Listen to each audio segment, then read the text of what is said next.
Good afternoon, everyone, and happy National Cybersecurity Month. And we are finally on the last day of our Philippine International Cybersecurity Conference 2021. And as you may have already been aware of, we have been holding PICC 2021 in the past 3 weeks. The themes for each day were anchored on the four key strategic imperatives of the National Cybersecurity Plan 2022, the protection of government and military networks on day one. We also had protection of critical information infrastructures on day two. And the other day, we had the protection of business and supply chain. And finally, today, the protection of individuals. So you'd say, what does it take to protect individuals? It means capacitating everyone with the basic knowledge of protecting themselves in cyberspace and in the use of ICTs, and of course, increasing the number of cybersecurity experts in the country to take on the much needed positions in the government and the private sector. Personally, these are topics that I have been looking forward to the whole month, as it is these are areas where I'm concerned with. And let me take this opportunity to welcome our colleagues in the cybersecurity community, also friends from the academy and our international partners to the Philippine International Cybersecurity Conference 2021. We are live via Zoom video conferencing as well as through our DICT Cybersecurity Facebook page, the DICT Facebook page, and our regional clusters Facebook pages. So if you would want somebody else to join us today, you can just share the links to the Zoom room, also the links to our Facebook Live.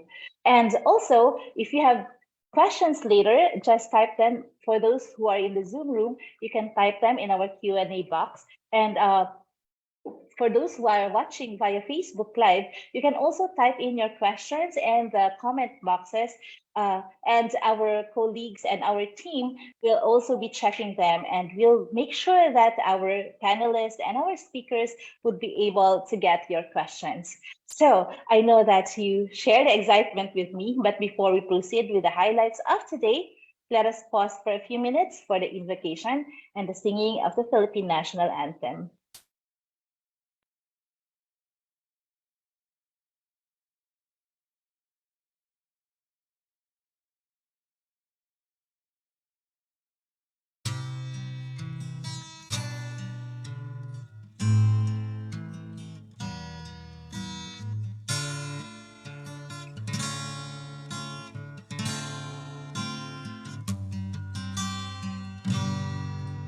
Sikoy ko kamighimo to langit. Sikoy ko kamighimo to aldaw bulan.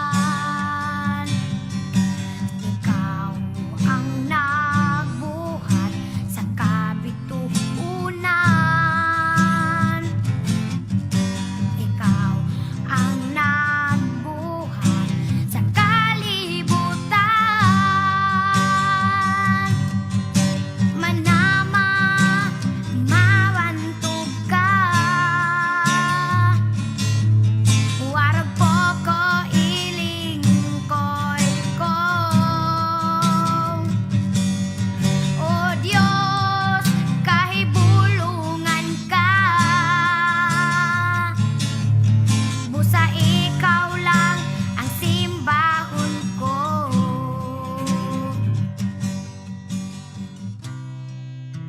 أعوذ بالله من الشيطان الرجيم بسم الله الرحمن الرحيم فقال ربكم ادعوني أستجب لكم آمين يا رب العالمين الحمد لله رب العالمين الرحمن الرحيم مالك يوم الدين إياك نعبد وإياك نستعين اهدنا الصراط المستقيم صراط الذين أنعمت عليهم غير المغضوب عليهم ولا الضالين آمين اللهم اجمع شمل المسلمين والكريستيان والأمم في مدينة دباو وسلم دائما مجتمعنا هذا بالسلم والأمن والتقدم في بلدنا هذا آمين يا رب العالمين ربنا لا تزغ قلوبنا بعد إذ هديتنا وهب لنا من لدنك رحمة إنك أنت الوهاب ربنا إنك أنت الوهاب ربنا آتنا في الدنيا حسنة وفي الآخرة حسنة وقنا عذاب النار وصلى الله على خير خلقه سيدنا محمد وعلى آله وصحبه وسلم سبحان ربك رب العزة عما يصفون وسلام على المرسلين والحمد لله رب العالمين آمين يا رب العالمين.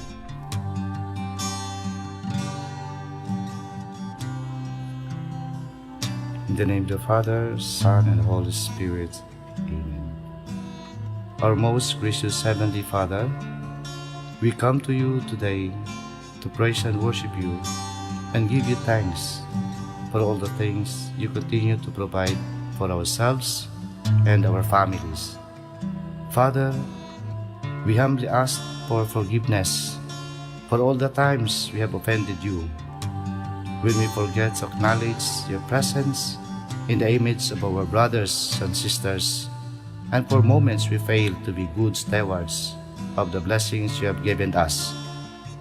Continue to guide and protect each one of us, Lord, that we may always walk in the lights of your everlasting love and mercy.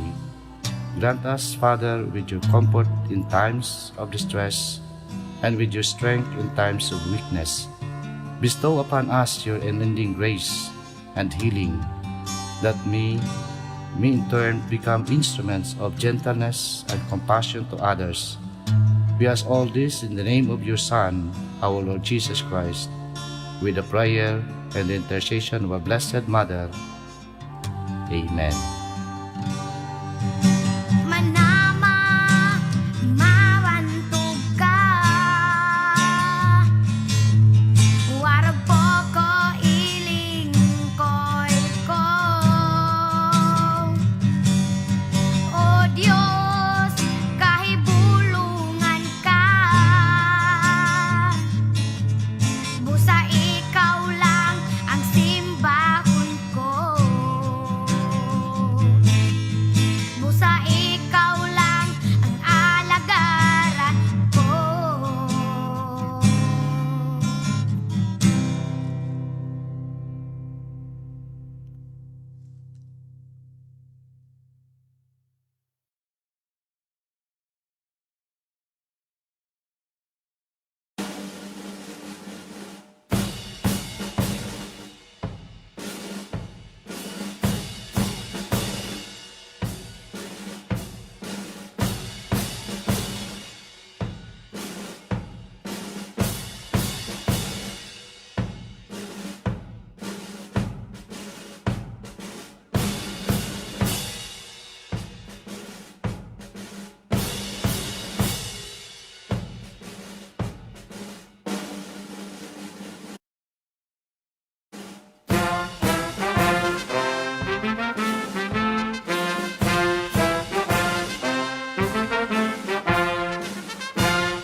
Welcome back, everyone.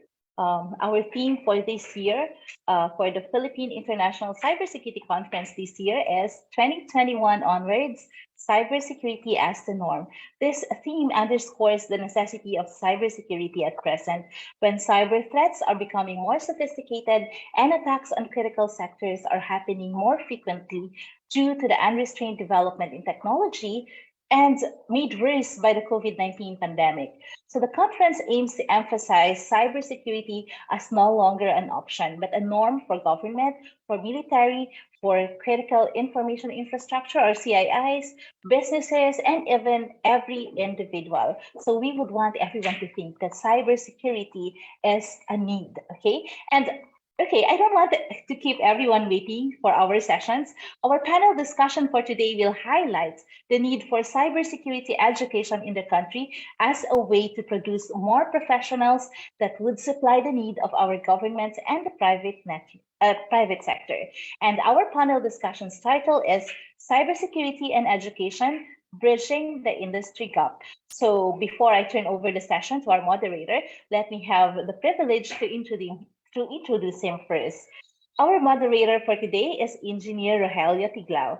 He is an infrastructure technology and business application developer.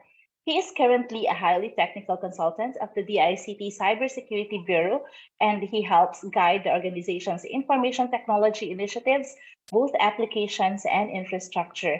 Engineer Tiglao has done IT consultancy since 2005 for our government and private institutions here and also abroad. And among his notable projects include the ERP systems, data center, RFID technology, thin client technology, long-range Wi-Fi, IP telephony, software application development, and network infrastructure security. He has a broad information technology development experience and with a strong passion for creating business software innovations and solutions. He is also a former chapter governor of ISAC Pampanga in 2014 to 2015.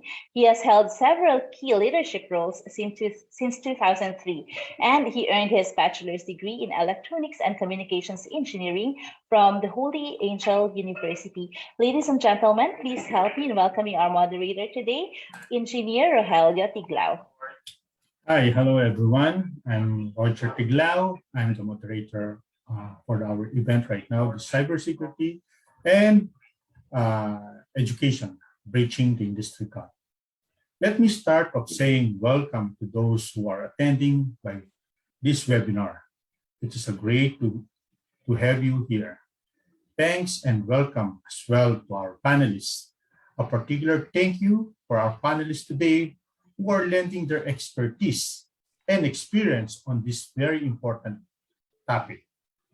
Let me start to welcome our first presenter, Dr. Abu Barklat Ula, an associate professor in cybersecurity at the University of Canberra. Dr. Abu Barklat is currently working as an associate professor in cybersecurity at the University of Canberra. His research expertise encompass cybersecurity and safety data and decision analytics, AI, and cover a wide range of applications. He is committed to community engagements and services and organized several events promoting cybersecurity. He believes in cybersecurity and safety for all. He has been working as an editor for book reviewers, for conferencings and journals. He actively participates and lead local and international conference. Before joining the University of Canberra, Dr. Ula was the founder and head of the Center for Cybersecurity at Canberra Institute of Technology. He was set up Security Operations Center for cyber training at the CIT, jointly with the Australia Cyber, Fifth Domain, this project of National Cybersecurity Educations and Training, in partnership with the First Domain of Austral Cyber, was awarded winner of the 2019 AC Industry Collaboration Award. Over the last decade, he has been working in collaboration with a range of Australian government, agency, and private organizations to deliver IT and cybersecurity skills. Dr. Ula is also a member of a number of professional bodies such as the ACS, the ISA, the IEEE for the contribution in 2020. He also nominated the cybersecurity professional for the year 2020 by the Australian Information Security Associations. Let's welcome Dr. Ula. Hello, can you hear me? Yes, we can hear you, sir. Okay. Can I share my screen? I have got a little bit of presentation.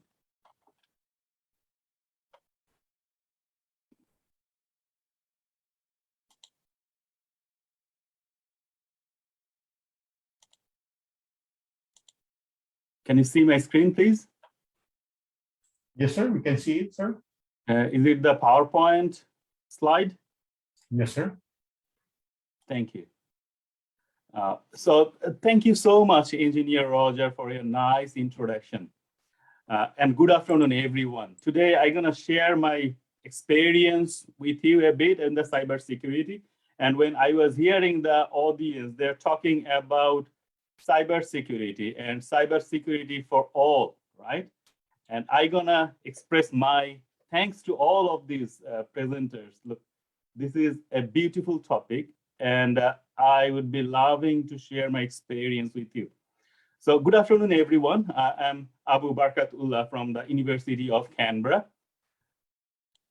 Today, I'm gonna talk a bit about the cybersecurity and education, the gaps, our journey, and then concluding words. And if you look at current world, everybody's talking about cybersecurity. So yesterday, actually, I was asking my students, what is cybersecurity? So this screen, what you see is there, is just coming up from my student cohort. They are saying, oh, cybersecurity is about security, protecting network infrastructure, data, resilience, controlling threats, company understanding security, governance, internet, management, information, financial. You can see they have put the whole word in here. And I completely agree with them. Because cybersecurity, according to Cybersecurity Book of Knowledge, we have got 19 knowledge areas and 5 top-level broad categories, where we have got the attack and defense. We have got human, organizational, and regulatory aspect as well. We have got infrastructure security, system security. We have got platform security and software security. So if you look at it, one side is covering the technology, other side is talking about the soft aspect, governance, regulatory requirements. So where is cybersecurity? If you look at, again, the NICE framework, which also defined the cybersecurity in 7 categories, then 33 specialist roles, they're talking the same thing.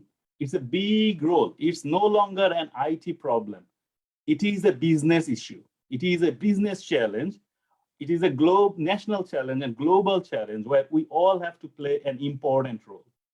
And if you look at the needs, the need is growing higher and higher. Germany has grown just this year. This is the ISC Squares data, workforce study. They have grown 165%. Singapore has grown 61%. In the Asia Pacific, we are not falling behind. We are also rising. And in ILO report, top 10 emerging jobs in the Philippines, the future workforce of Philippines, one of them are cybersecurity specialists. So everyone is acknowledging the needs of cybersecurity and how we can address it. There's the gap. If you look at Australian quality framework, we have got year 12, then some of them will be going to level certificate 1, certificate 2, certificate 3, 4. That is we call the vocational education and training sector. We have got advanced diploma or associate degree. Then we have got the bachelor degree and so on. Doctoral degree is the highest one. Now, when we see this issue, how to address it, how to get our students on board. So one could be regular way, students finish their year 12, go to the bachelor degree, then honors, masters, doctoral degree. Or if we want to increase the intake, as I said, cybersecurity encompasses a range of areas, not only IT, programming, network engineering, technology. We can bring people who has got already professional knowledge. We can upskill them. We can educate them in the cybersecurity skills from certificate 4 level. Then they do the diploma, advanced diploma. Some may go to the bachelor degree. Or multidisciplinary cohort can come into the bachelor degree or graduate certificate level, graduate diploma level, and go back to workforce. because they have got the information and skills which just need the new knowledge they need to be adapting. And from my experience and what I find is people who has got very good problem solving skills, people who have got very good communication skills, people who have got a lot of areas to express their ideas that are very much important in the cybersecurity sector. So what we did pre-2014, few of the organizations in University of Australia were offering cybersecurity. They have got traditional computing security, network security, etc. In 2016, Australia had launched their first cybersecurity strategy, and a lot of organization, academic organization, they responded to that strategy. Also, the business and government. So in the early days, where I see myself here, I was that time at Canberra Institute of Technology. So we have developed graduate certificate in networking and cybersecurity. It was in a hope that, yes, this can grow, but we didn't expect that much it will be exploding in the coming days. So we have seen cybersecurity incidents happening every day, and one interruption would cause huge amount of pressure.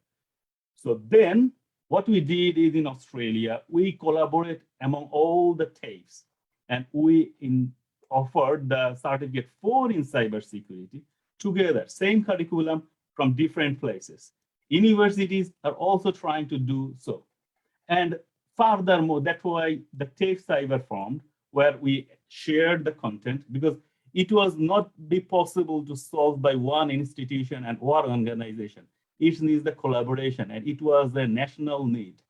Last year, we have seen the cybersecurity strategy, the recent one released, and it's offering everybody is actually giving the cybersecurity a top priority. From the intrusion detection, from the intrusion tester, from the network support officer, penetration testers, system testers, everybody is playing the role who are graduating from these qualifications. So to address that gap, where we can find the cybersecurity professionals, or how do we do that? It was very much challenging. And what we did actually from the course development, we started collaborating with our partners of the industry, partners of the other education provider, partners, also the support from the government. Without their help, we will not be able to expand and address these issues. We set up our university structure, we set up our institute structure. That's some of the things I'll show you in few slides. Also, there was a skill shortage about the staffing. Who's gonna have these new skills where everywhere is a shortage? Also, there is a big demand saying we need more people on board. We need, so the teachers were leaving jobs and getting to the industry and earning a lot of money. So it was another shortage, not only the national side, also the teaching side as well. So we started upskilling our existing staff profile who are interested in cybersecurity. We have allowed them to go for industrial training, go for research, and do the collaborative progress. Assessment task, we were very much engaged with the industry. We do the, for our students, we organize the industry-led project, because we said industry, you need our students, we need to make them job ready. So let's do the collaboration. They were offering generously the internships. We also organized the work integrated learning. For the job opportunity wise, apprenticeship, where the year 12 students can get a job in the government or the private organizations, and then they do one day study with us, which is giving them the workplace experience, also giving an exposure to the study. Cadetship was for the university students who have finished their year 1 and also working as a part of their job role. So it's a granted position. Graduate program can also be offered there, those who have studied cybersecurity as an incentive. This year also government is offering the Cyber Gap program run by Australian Defence Force. What happens is they actually get the money and a bit of work experience from the Defence Force so that they can work in the future cyber ecosystem. In terms of research, again, without industry and government support, it will not be possible. What we did is, just an example is, Currently, I'm leading a research project with information security system management for mining. What standards are suitable for them? What is working? What is not working? Because mining is a big sector. In Philippines, that's also a critical area like the engineering sector. We need to have the critical infrastructure secured from the design, not after the attack. If that's happening, like incident could be happening, like the Colonial Pipeline, where the mining company was shut down for a while. It can also be done like 50-50 scholarship. If industry wants to solve a problem, university sees there is a good research outcome, we can do together and offer a scholarship. So this collaboration is happening right here in Australia. Some of the examples I will quickly share with you is when we worked with the government to address these issues, we set up a training SOC. And that was supported by ACT government, also supported by industry and our education providing organization. So within this SOC, we were able to deliver actually more than 1,000 students who had done the Cert 4 in cybersecurity. Also, I have trained a lot of government agencies. So it has done very well. We took our students to the industry. We took them so that they can learn from the industry and collaborate. And you can see here the Chief Minister of Canberra, he was also joining some of the events to see what the students are learning. The other side, where human, organization, and regulatory aspects was important. We cannot escape that. And that can be the higher level public servants, the higher level officials, the managers who might have experience in different areas, but they can be upskilling themselves to understand the cybersecurity ecosystem, to understand how to analyze the security problems. What will be the governance framework for that organization? So we have got the security people working behind it, but the leaders can lead from the other side and make the organization secure by design. They can lead the cybersecurity teams. They can manage the cybersecurity response for the team and communicate well so that the cultural shift is taking place. And that's why this year I am the convener of this course, and we launched this niche program. And I find a big interest in here where the managers from different area, management, government, business, marketing, they're coming and say, look, I would like to be a leader in the cybersecurity area. What we are also doing is, this is a brochure from last year, Cybersecurity Career Launchpad. We have got few events, what to do, where to work. You can see just where to work, where to study, and what do you do, so that the student cohort knows what are you gonna study, where are you gonna study. Let's not confuse them. Open up the conversation, who they will be work for, and what type of role they will be doing. We invited the ex-students. They shared their experience. So from last year, this year, the event take place this week, Tuesday. And it was very popular in ACT. This is supported by ACT government, Cyber. You can see my University of Canberra is there. My previous organization, CIT, is there. UNSW is there. ANU is there. All these four in Canberra participated together so that the ecosystem survives and runs well. Here is an example what we did, that industry collaboration. So at CIT, when we did this industry collaboration, it was a great outcome for our students, for our ecosystem. And it was recognized by the ACT government, and we won the ACT Training Awards. So Fifth Domain, CIT, and Cyber were the joint winner of this project. Our students did very well. They participated in the cybersecurity challenges. They did the top over there. The last word, cybersecurity is not only securing the nation. I have helped, and cybersecurity has helped people's career changes. It secured people's career as well.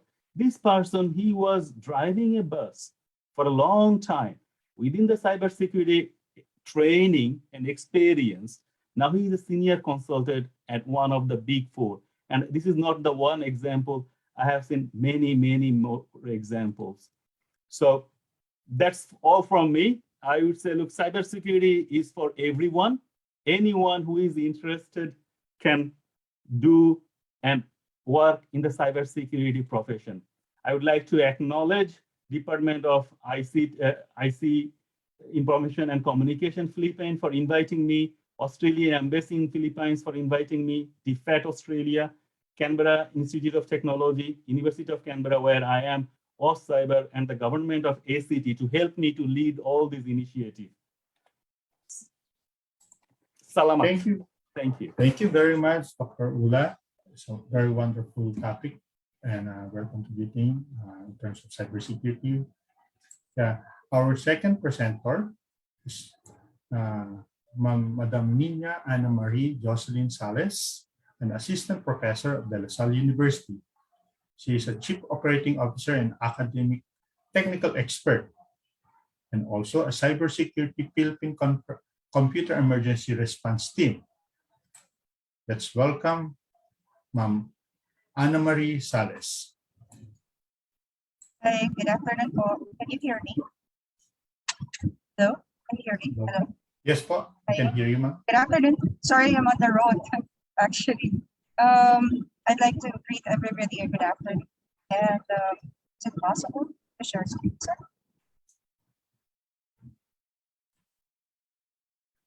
Okay, yes, thank you, thank you.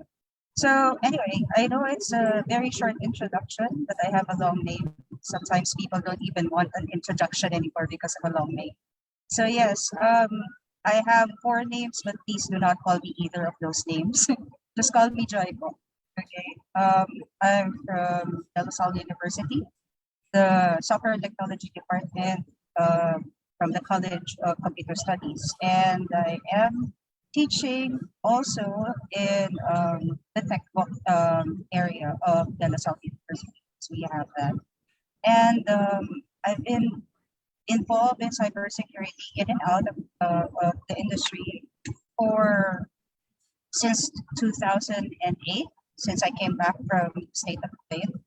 And I used to be connected to the United Nations Department of Safety and Security here in the Philippines as a tech consultant and a GIS consultant. So I've been with TESTA for more than 11 years right now as part of volunteering, just volunteering. Okay, it's not a job in TESTA, but this is actually my advocacy. Being involved with technical vocations education is part of my advocacy, and I was one of those part of authoring the 3D game art, 2D game art, and game programming training regulations for our TIVET arm here in the Philippines, and also the newly promulgated incident handling or computer security incident handling. So yes, I am part of the academy, but I am very much involved in the okay, so I will now be talking about the Philippine education framework. Just share my screen for a moment. Still, if it's not something you see, but be right. I hope everybody can see it. It's loading my repeat. Can you see it, sir?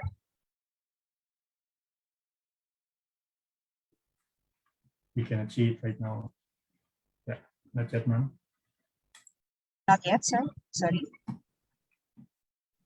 Yes, we can. Yes, we can. Yes, ma'am. Okay. You can Thank now, you. ma'am. Thank you. Okay.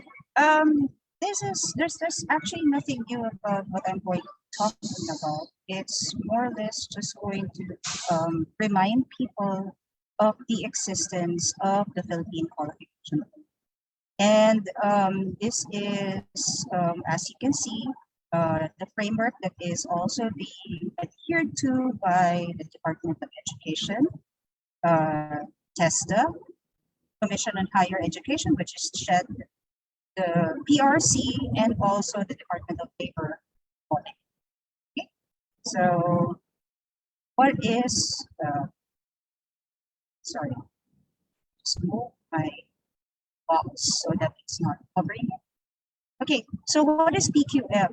PQF is actually the Philippine Qualification Framework, and it describes the levels of educational qualification and sets the standards for qualification outcomes here in the Philippines.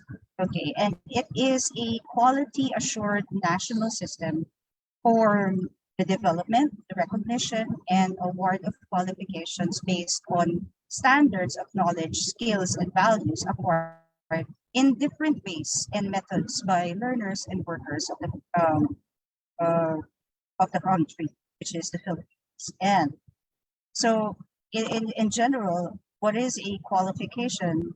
Qualification therefore refers to the formal certification that a person has successfully achieved with specific learning outcomes relevant to the identified academic, industry, or community requirement. A qualification confers official recognition to value in the labor market and in further educations and training. So, cover the screen. Anyway, so what is this for? Who is this for? Or what is it? Why is it even existing and how? Okay, so what the answer to what is it is a reference system again of national standards of qualification earned by an individual educated and trained in the Philippines. And it is governed by PQF National Coordinating Council, or PQF's NCC, composed of the Department of Education, as I said a while ago, Commission on Higher Education, which is CHED, Technical Education and Skills Development Authority, which is TESDA, and our PRC, Professional Regulation Commission. And last but not the least is the Department of Labor and Employment, which is also known as DOLE. And this is for employers, workers, teachers, and learners, and also parents and government who wish to understand Philippine qualifications and compare it with whatever is existing in the realm. Now, why its objective is, why is it existing? Its objective is to establish national standards and level of qualification to assist and support academic and worker mobility and address job skills mismatch. And for to question how, well, it outlines what an individual has learned and can do based on the qualification type and levels and degrees of competencies. Okay, so this is how it is structured, as you can see in front of you right now. So basically, these are the levels, the one in yellow, and again, basic education under TESDA, and then higher education, which is under CHED. So for basic education, which is under definitely that's grade 12.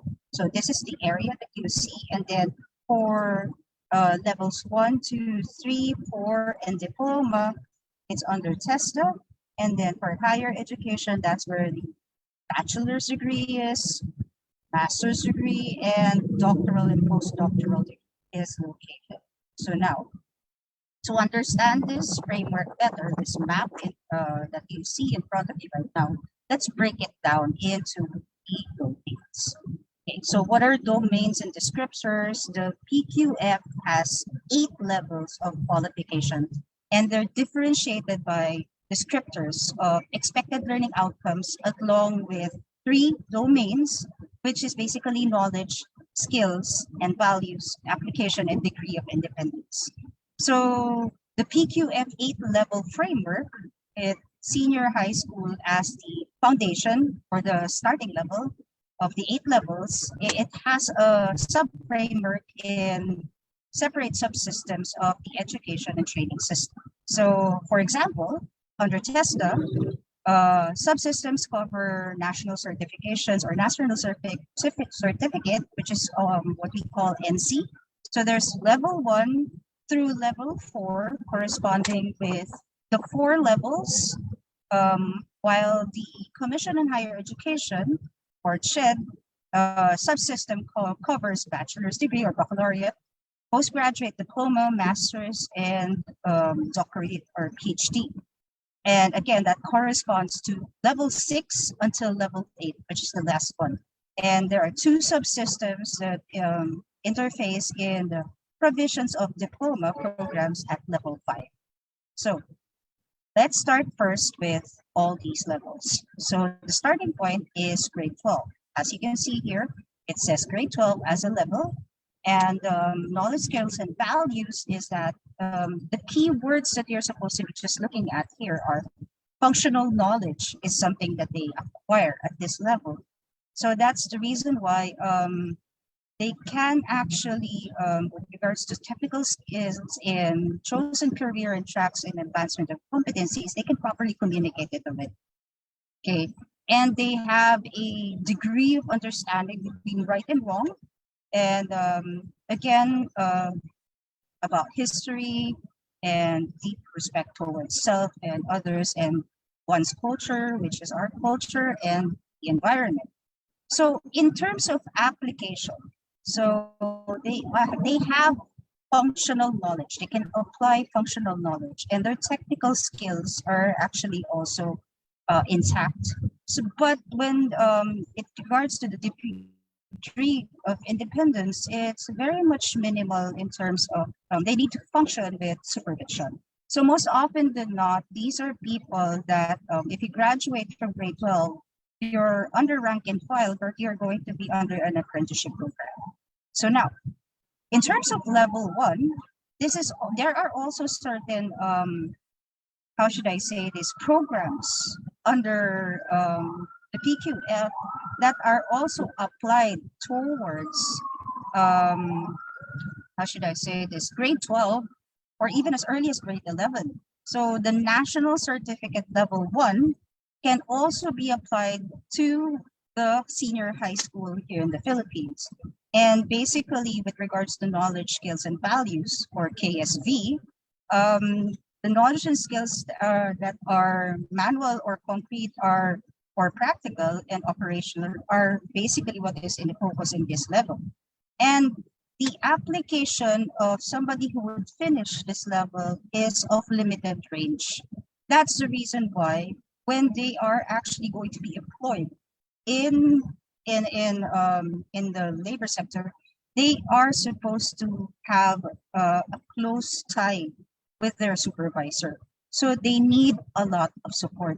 As seen here, it says that you need very close support. You need guidance and supervision. And judgment, with regards to judgment, it means that can they actually, how should I say this? Can they actually do certain things on their own or decide on their own? They need to always refer to somebody who's of a higher level of them, normally the one who is actually training them or is their supervisor or their immediate supervisor. So they cannot do things on their own. So you need to provide step-by-step things in order for them to properly function. So that is NC1 or National Certificate Level 1. And then when we go to National Certificate Level 2, so basically they will still have ample knowledge, skills, and basically practical knowledge of whatever skill set that they are training for. But there now is a variety of options. And with regards to application, they are basically more involved in a lot more activities.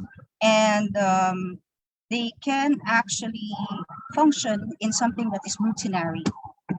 You don't have to always be there for them to hold their hand. So they just need substantial support, but they cannot still function on their own. They still have limited judgment or discretion. And they need to always refer to the supervisor before they make the final decision. So now, let's go up the ladder to NC3 or National Certificate Level 3.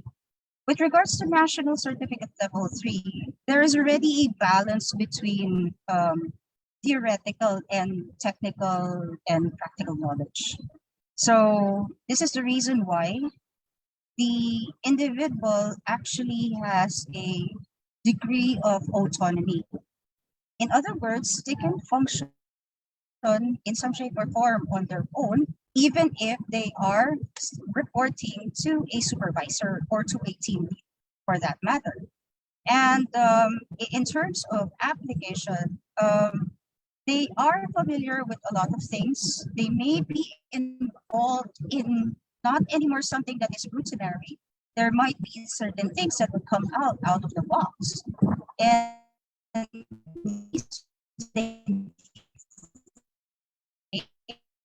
as regard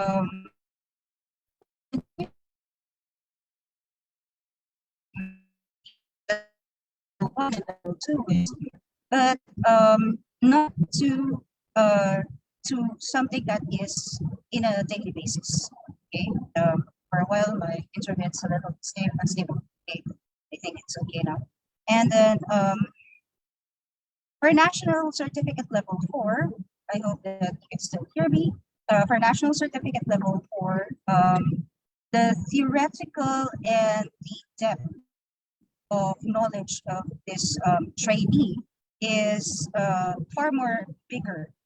And there are certain things that are abstract with significant depth in a lot more areas that is covered by that skill. So that's the reason why in terms of application, it's actually a wider set of range, and that's the reason why there is some involvement of leadership already in their group. In other words, they can already lead a team of people, and they are largely involved in not just routinary issues, but non-routinary issues. So these are certain things that they can deal as they work in the chain of the industry. And again, some people would refer to them as team leads or a little bit lower than the supervisor. For some people, they would already term it as a supervisor at this level. Now, as long as they are actually on top already of certain of a lower level. Okay? And with regards to the diploma program, this one is a little bit, this is the one floating in the middle before we get towards the commission on higher education programs. So now, we call this level 4. It's not, well, it's NC level 4, but it's normally referred to as diploma. And definitely the knowledge, skills, and values is far more wider than what has been discussed from the lower levels. And there is already specialization in terms of technical skills, and definitely creativity is involved and conceptual skills also. So there is in terms of work activities that they perform, they have a depth of complexity involved in it. So with regards to the application, this is going to be the supervisory level. And definitely all the things that they're dealing with are complex and not routinary.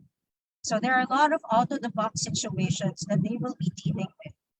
And yes, they will still be guided by somebody on top of them, but they are also people who are guiding people below them. Okay, so their degree of independence, they do have a degree of autonomy, and there's a certain amount of involvement already with regards to decision making inside the organization. So now, oops, sorry.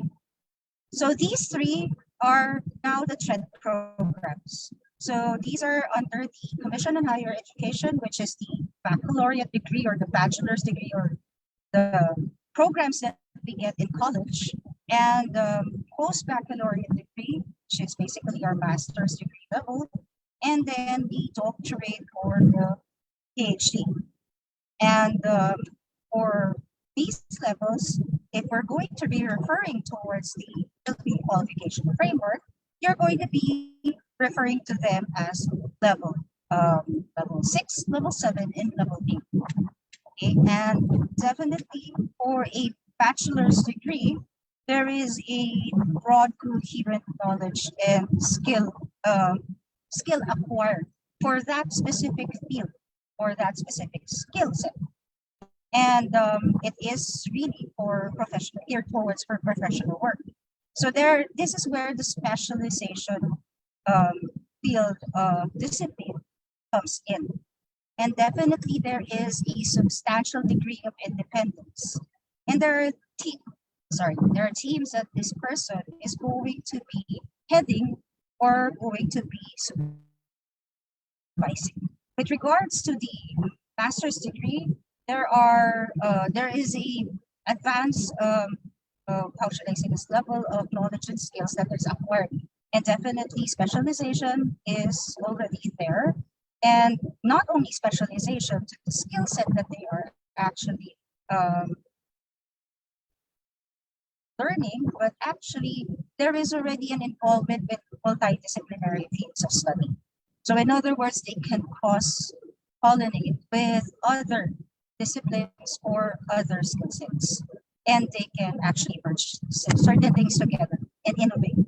Now, at this level, with regards to the application, it is basically applied in professional or creative work, and it is geared towards mainly for research, and the requirement is self-direction and definitely leadership in a specialized field or multidisciplinary professional work.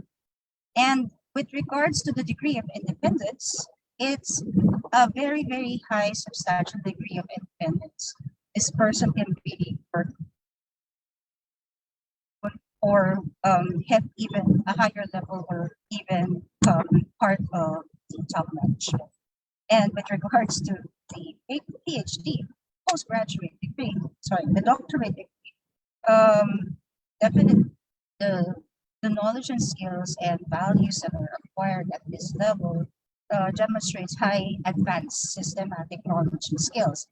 And same as the master's degree, it's not just going to be focusing on its specific field, but it is going to cross-pollinate with other fields, and also innovation is involved. And the application of this is actually for professional leadership and very much geared towards innovation, highly on research and development and management. And basically, again, the management is not just a specific skill set, but actually also multidisciplinary teams. And the level of independence or degree of independence is full independence. They can decide on everything without even talking to anybody at all, especially if they have full resources at their grasp. So again, these are the 8 levels in the Philippine qualification framework that we are actually adhering to in terms of all our trainings, our education, and in terms of also for employment and also for our professional certifications. So as you see in front of you right now, the PQF is a collaboration between DepEd, TESDA, SHED, PRC, and the employing body, which is DOLE. And this is as per July 22, 2014, and it's still being adhered today. So if we're going to make programs, if we're going to actually conceptualize certain programs, may it be for DepEd, TESDA, or SHED, then we have this in mind here. And this is actually also adhered towards the ASEAN framework. That's about it. Thank you very much, Um, Ma'am Josie. Yes, Ma'am Joyce. It's a very interesting topic. providing the information about the Philippine qualification framework, especially in leveling up qualification levels based on our knowledge and skills. Our next panelist is. Thank you, sir. Thank you, sir. Thank you, ma'am. Our next panelist is Mr. Raul Vincent Lumapas. Mr. Lumapas finished his Bachelor of Science in Information Technology, cum laude, and a Master of Science in Information Technology at Ateneo de Davao University, cum laude. Currently, Mr. Lumapas is the Department Chair of the Information and Technology Department and a former Information System Department Chair. As the IT Department Chair, he spreaded the integration of cybersecurity in Ateneo de Davao University, IT programs, implementing cybersecurity track, and offering more cybersecurity electives. He is also the director of the Ateneo de Davao Research in Information Systems and Software Engineering Laboratory, a research laboratory directed towards significant research program and project in information systems and software engineering. He also the Department of Information and Communication Technology Mindanao Cluster 3 of the ICT Education's campaign and project, particularly in technopreneurship, data privacy, and cybersecurity. He also conducts training and workshop on cybercrime prevention for different organizations and groups. Mr. Lumapas is also part of the Access Mindanao Project, a research and advocacy program of the Ateneo de Davao University that aims to improve internet connectivity by providing satellite internet connectivity to geographically isolated and disadvantaged area for the GIDAs in Mindanao. As a project coordinator, he also manages the ICT needs and requirements of the community involved in the project. The Access Mindanao teams, including Mr. Lumapas, goes in different locations in Mindanao, including the Bangsamoro Autonomous Region of Muslim Mindanao, even as far as Tawi-Tawi and Basilan. Let's welcome Mr. Lumapas. Thank you, Engineer Tiglao, for that very generous introduction. So, good afternoon, everyone. Good afternoon to our friends from the DICT, particularly Engineer Jose Carlos Reyes, Director 4 of the Cybersecurity Bureau. Our colleagues from the DICT, I see some people who are familiar. I see that some people are here that are present are familiar to us because we have conducted the different cybersecurity initiatives together with Ateneo de Davao University. To the other speakers, Dr. Abu Barkatula, Ms. Nina Anne Marie Sales, Engineer Raymond Medina, Engineer Roger Tiglao, and to the audience participating in this webinar. So I'll just share my screen and I'll be providing you an insight in terms of the cybersecurity education in the SIGAP here in the Philippines. I had some fun in terms of the title of our presentation for the cybersecurity education in the SIGAP. I hope you can see my presentation slide. Is it okay? Sorry. Yes, sir.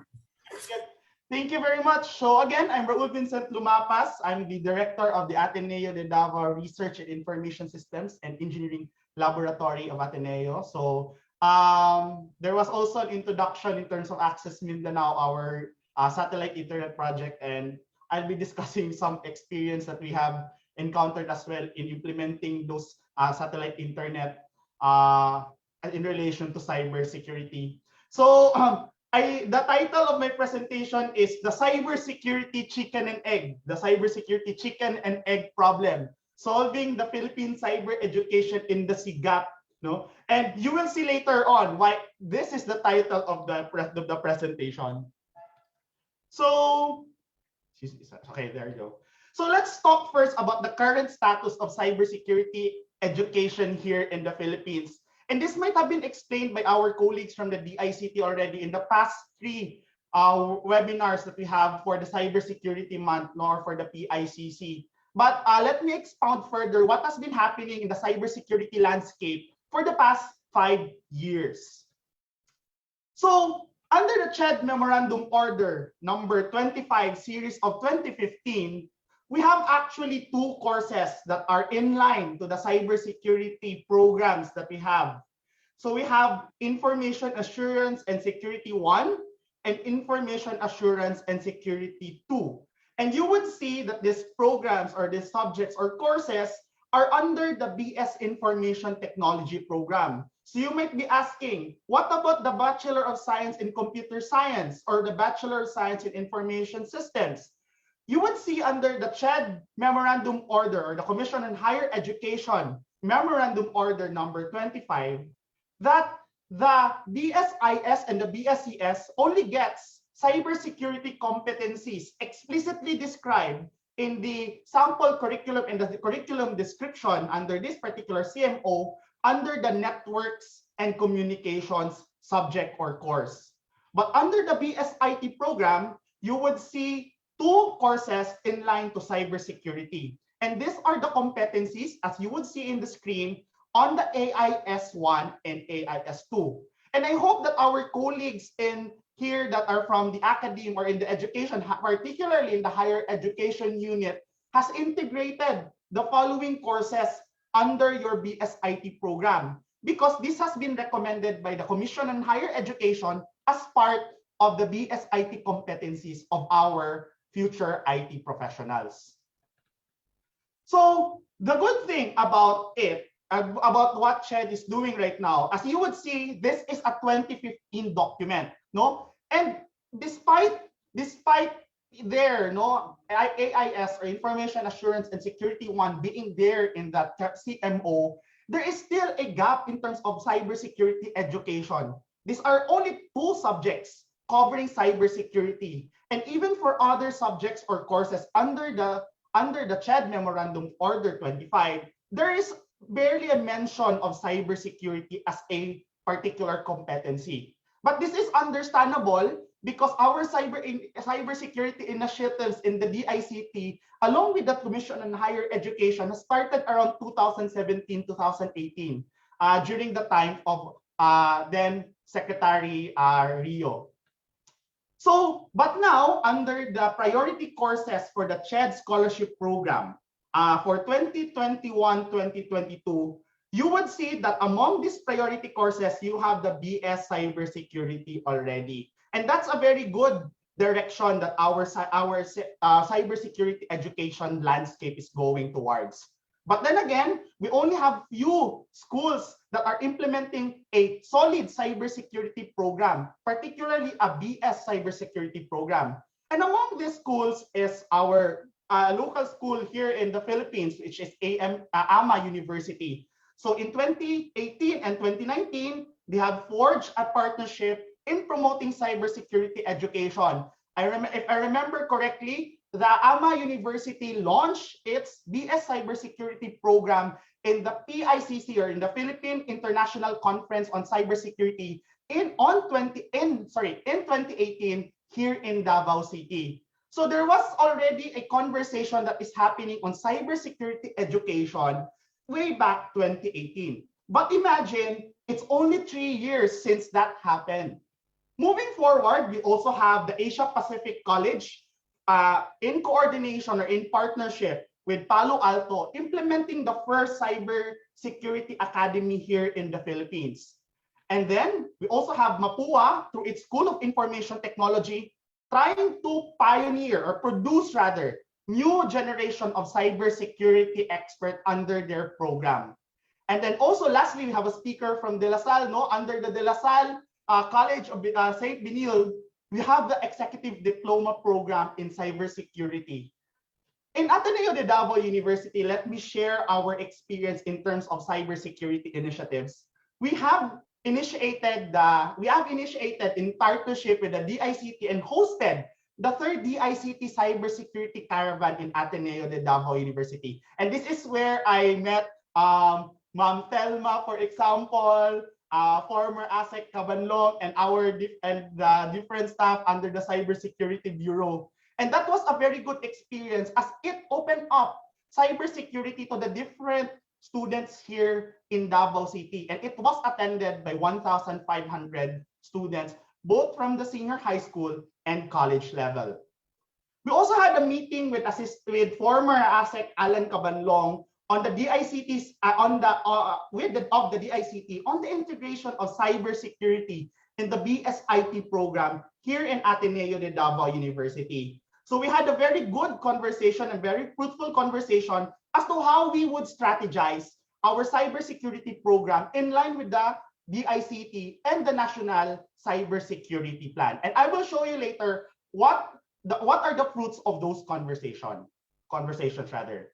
We also hold a pakighinabi conversation on cybersecurity and cybercrime in October 2019, to also support the DICT in its cybersecurity and cybercrime prevention initiatives. And lastly, we have launched the cybersecurity track under the BSIT program of Ateneo de Davao University, along with the DICT Mindanao Cluster 3, headed by Director Alimzar Asum.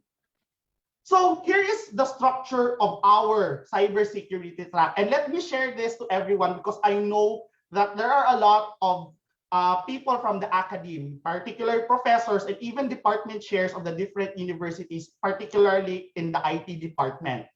So I have indicated earlier that the CHED has a CHED CMO number 25 series of 2015, indicating the Information Assurance and Security 1 and IAS 2 as part of its courses.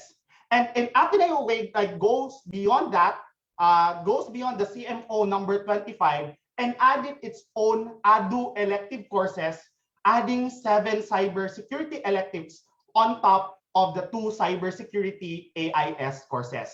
We have also strengthened the appreciation of cybersecurity concepts, particularly in software development courses such as systems analysis and design, software engineering, and the 2 computer networks courses that is required under the CHED CMO.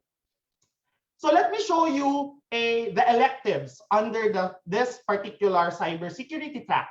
The good thing about putting the decision as to putting it in the BSIT program so that everyone would know is that this would actually give us a certain level of flexibility in implementing our cybersecurity tracks. That we all know, and if you're particular with the CHED, how we submit curricula or submit our programs in CHED, it is quite difficult to change the program courses here in the Philippines as to its courses or subjects. Once you've already submitted to CHED your subjects for the particular program, you would have a hard time implementing.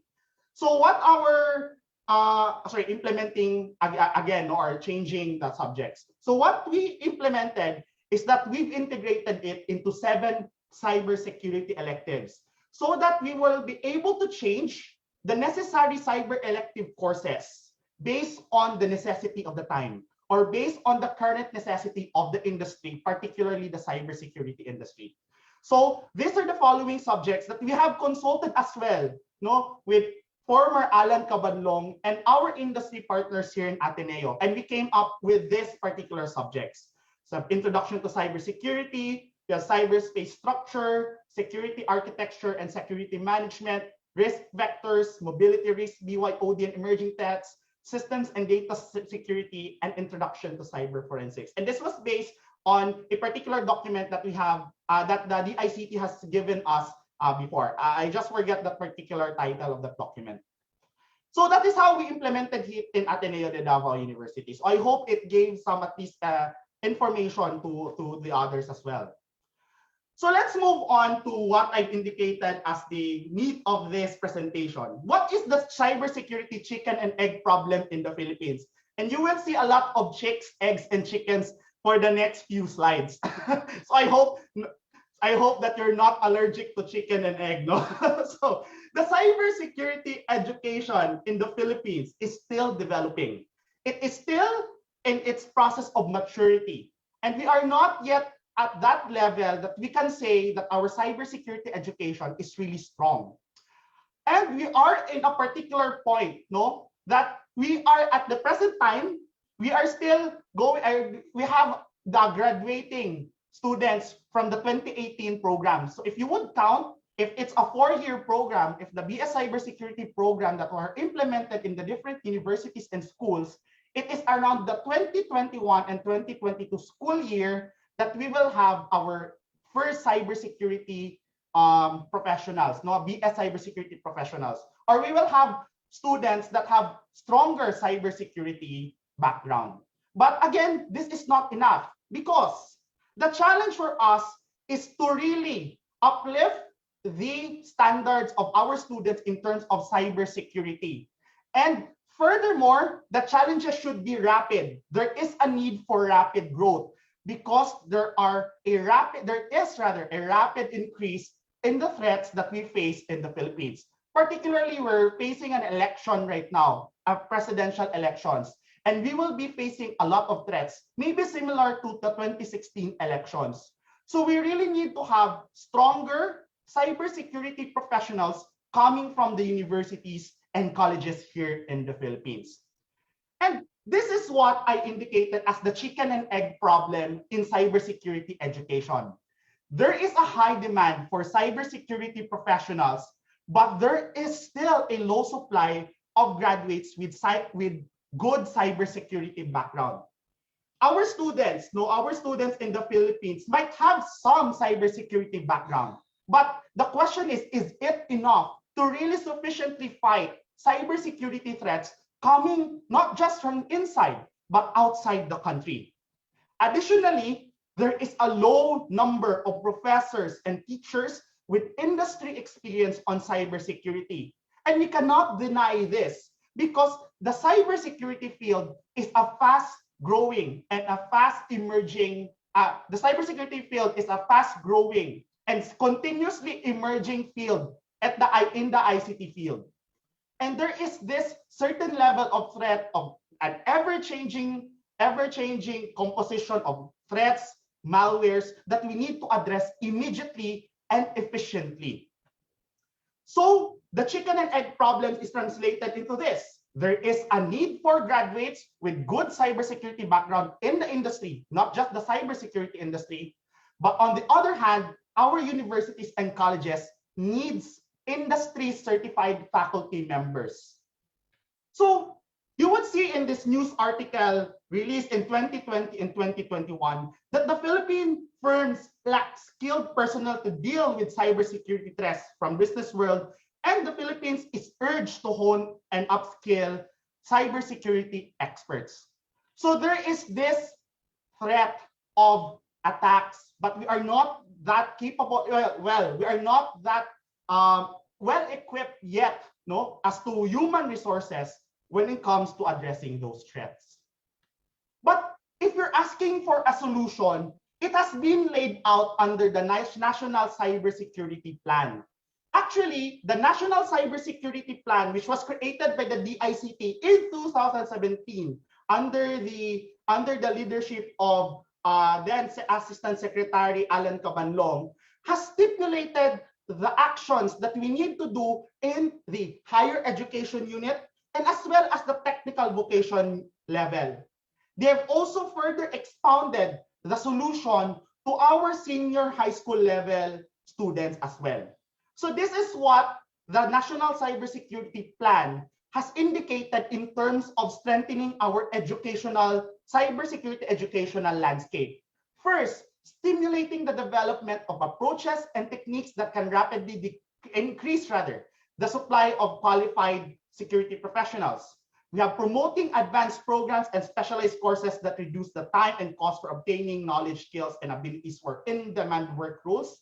Encourage the adaptation of apprenticeship and cooperative education programs to provide an immediate workforce that can earn a salary while they can learn the necessary skills.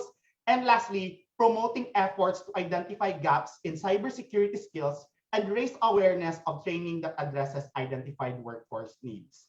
This has then further elaborated by the National Cybersecurity Plan, particularly in subsection A, integration of subjects on cybersecurity in higher education or higher learning curriculum, integration of cybersecurity in ladderized program offered by TESDA, promoting of the use of interactive learning programs such as webinars, And lastly, promoting apprenticeships and cooperative programs to relevant institutions. And since the previous speaker has indicated the importance of TESDA in terms of the National Cybersecurity Plan, the TESDA actually has created a particular document, the Labor Market Intelligence Report on Cybersecurity, and has indicated their roles in the cybersecurity landscape. It has been indicated there that there is still a difficulty in promoting cybersecurity in our tech VOC courses. And this remains a challenge for every one of us, particularly those with a cybersecurity education curriculum already, to help our friends from TESDA in implementing the cybersecurity programs in its different NC levels and different courses offered by the TESDA. In terms of this particular clause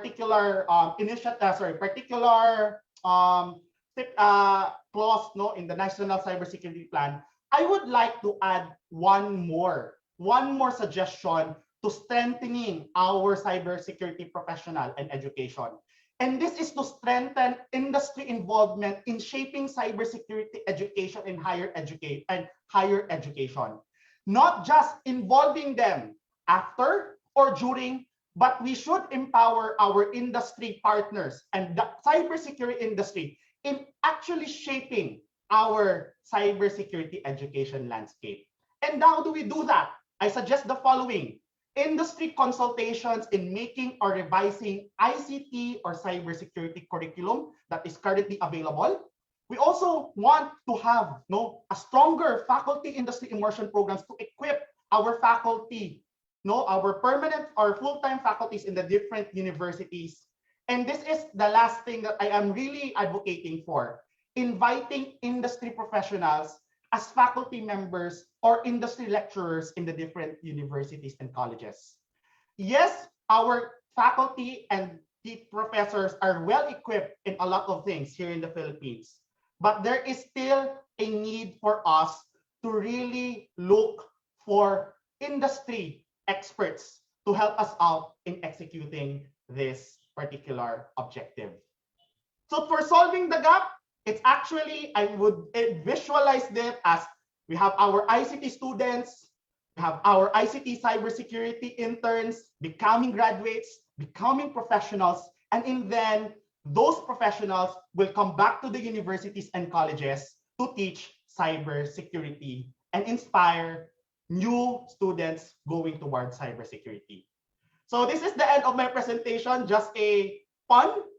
Let's work together towards a more established and excellent cybersecurity education in the Philippines. I hope that you have, I hope that I made sense in terms of our cybersecurity landscape here, education landscape in the Philippines. And if you have any questions, you can ask us later on. Thank you very much, and mabuhay tayong lahat. Thank you very much, Mr. Lumapas. Thank you for providing information how the Ateneo de Davao integrate the cybersecurity program in their higher educations, and also the suggestions in cybersecurity educations. Our next panelist is Engineer Raymond Medina. Engineer Raymond Medina is currently a highly technical consultant of Cybersecurity Bureau of Department of Information Communication Technology, and also the founder and president of RC Medina Consultancy Corporations. He served as the president of the Institute of Electronics and Engineers of the Philippines from 2017 to 2018. He was conferred by ISEP the most outstanding electronics engineer for 2009 in the field of electronics design. He also the former department head and a principal for electronics engineering for Merchant Philippines Incorporated. Let's welcome Engineer Raymond Medina.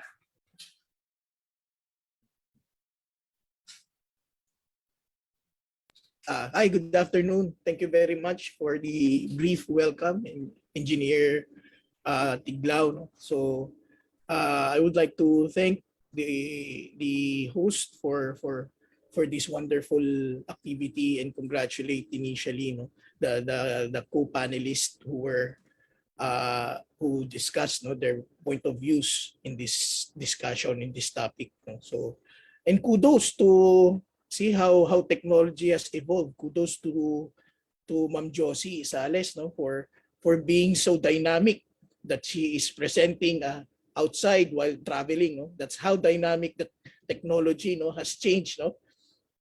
Kudos to the provider for having a very good signal while she was presenting. So that's how technology is right now. And wonderful presentation, Mr. Adu, and to Mr. Abud as well. So I wouldn't take long so that we could have a further discussion. But allow me please to give just a very brief insights on what I see.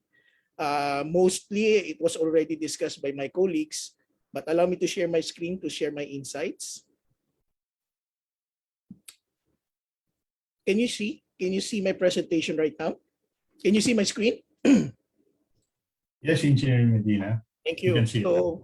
So the topic is cybersecurity and education bridging the industry gap. So just pointers maybe that could we follow or maybe just would pop in later in the discussion. So besides those that were discussed with a very good graphical and presentation details by our colleague from Ateneo de Davao.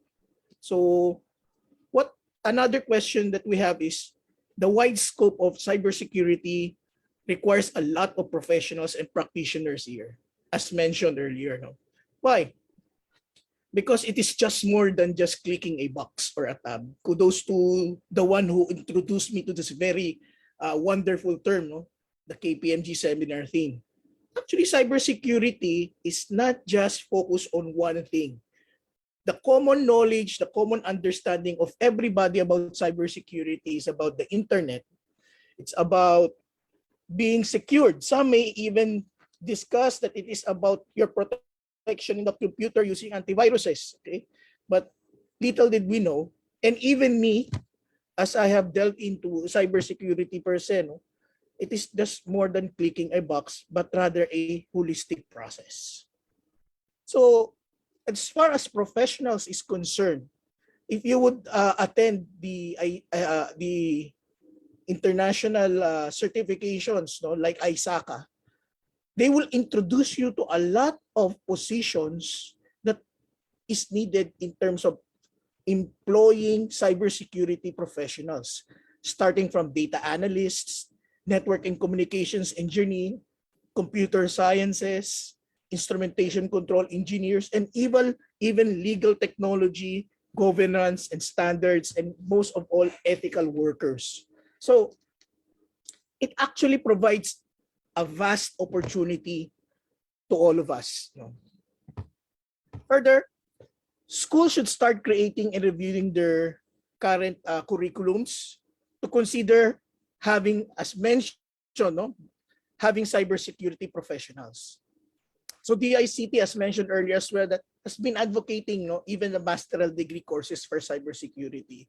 Why mention the masteral degree? Because as earlier discussed by our colleague from Ateneo, there are already set up courses, and there are the related courses. But the problem is, what is the specific in order for you to be a cybersecurity professional? So the way we see it initially is to put it in a masteral degree, and then you can choose electives. Okay, so you could tune in to what specific cyber professional you will be. So tune the curriculums to existing industry trends and demands. Okay,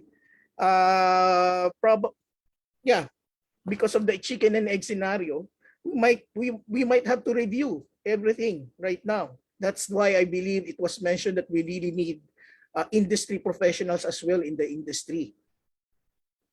And again, I think we are already in the same wavelength here, involved through cybersecurity practicing professionals in the faculty, because while theoretical applications are good, I believe sharing of knowledge based on actual experience is far more better and applicable, no? And it's easier for students to understand. So another point to consider is that the industry should understand that cybersecurity process needs a whole of government approach. Recognize and talk to the right professionals. There's a lot of people right now representing themselves as cybersecurity professionals. But at what point? Okay? Up to what capability? What experience? Right? And then coordinate, contribute, and be involved in a lot of government activities. Because you are not a cybersecurity professional if you're not aware of what is happening in your environment, especially in your country. Because only one key priority of cybersecurity is awareness, okay, and continuous education. This only happens in the government level because every country communicates to the government. Okay, every technology that is new, that is applicable, even threat, is communicated with the government first. Okay, understand the operational adjustments needed, and do not treat it as a burden. Okay, in the previous communications and activities of such as roundtable discussions with different sectors. Okay, and then considering the manpower required, okay, and the knowledge required for cybersecurity, sometimes companies are weary that they may spend more. Okay, so they have to consider budget and financial matters. No, so please do not treat it as a burden, okay, but as an advantage. And lastly, no, proper regulations and codes of practice should be in place. Why? Education should evolve the teaching about ethics right now. It's not just the technical matters. Diba? If you could remember, or if you could remember the history of great companies and great personalities right now in the tech industry, like Bill Gates, like Elon Musk, like Steve Jobs, they are not actually graduates. They're not actually what you call baccalaureate professionals, right? They are people from the garage who just thought of something and implement something and got inspired and do it. Okay? So sometimes that drive gives a negative effect to those people who want to take the opportunity to earn. Okay, so you can see people doing programming even at the age of 16, 17, 18 right now. Okay, so emphasis on ethics as well is needed, and institutions should teach or conduct advocacy activities about cybersecurity law, okay, and regulations, because they have to understand that there is a mandate. There's somebody looking at them. They are not. This is not a free world, okay? That you can do anything and everything about the cyberspace. Okay, creation of technology code of practice and adoption of international standards of practices is another important factor. Okay, at least you have a basis of what to do, what are the ethical standards, what are the proper and best practices that is laid down.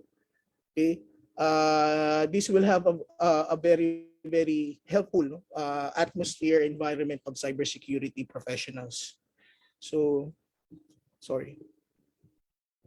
And recognize all relevant government institutions to achieve harmony and true regulation. What does this mean? Okay, most of the institutions, even the private sector, and the people, no, even the students didn't know that there are institutions that would help them. Okay, they could contribute, like the Bureau of Philippine Standards, like the DOST or the Department of Science and Technology, that they could contribute in an ethical way, not just in a business type of manner, or sometimes even in a dangerous manner. Okay, so that's it. No, I believe those are the key points that I would like to share to everybody and would like to go on to discussion. Thank you very much. Thank you very much, Engineer Medina. Thank you for the wonderful topic, especially for providing us on how the cybersecurity approach in public and private sectors. Now, it's time for your questions to be answered. Rest assured that our panelists will try to answer each questions that you chatted for to us. The first questions, will there be an online course for cybersecurity? Will there a chance to study in Australia for the course of cybersecurity, and how much will cost? Thank you very much, and more power. I think this question is for Dr. Ula. Hi, thank you, Engineer Roger, for mentioning that question. I think it's a very timely question, and what I can hear from all these panel members that they are saying we need to collaborate. And from Australia, we are happy to collaborate as well. I think we are a very good, friendly relationship. This is the 75th year of our partnership with Australia and Philippines. Depending on this question, I want a bit of more clarification because I got the feedback as well. So there are courses. There are some courses which may not be able to offer fully online because of some technical resources and limitations. Some courses are available online. I would say when I look at the National Philippine Quality Framework, above baccalaureate, like postgraduate level certificate, graduate certificate, graduate diploma, master's level, some of the programs are offered online, and especially this COVID has enabled us. For example, the course I mentioned, graduate certificate in cybersecurity management, those are designed for the managers, the leaders who are gonna lead, who are gonna understand the legal aspect, compliance aspect, how to understand this ecosystem. So this can be done online, which is, as I said, it is designed for the professionals. It can be done, and it will take 32 weeks to complete. Some master's programs are also available. So it depends on which program you would like to do. Are you interested about a graduate certificate program, which can be done within 32 weeks, or you are looking for a master's program, and the fees would be different from different programs.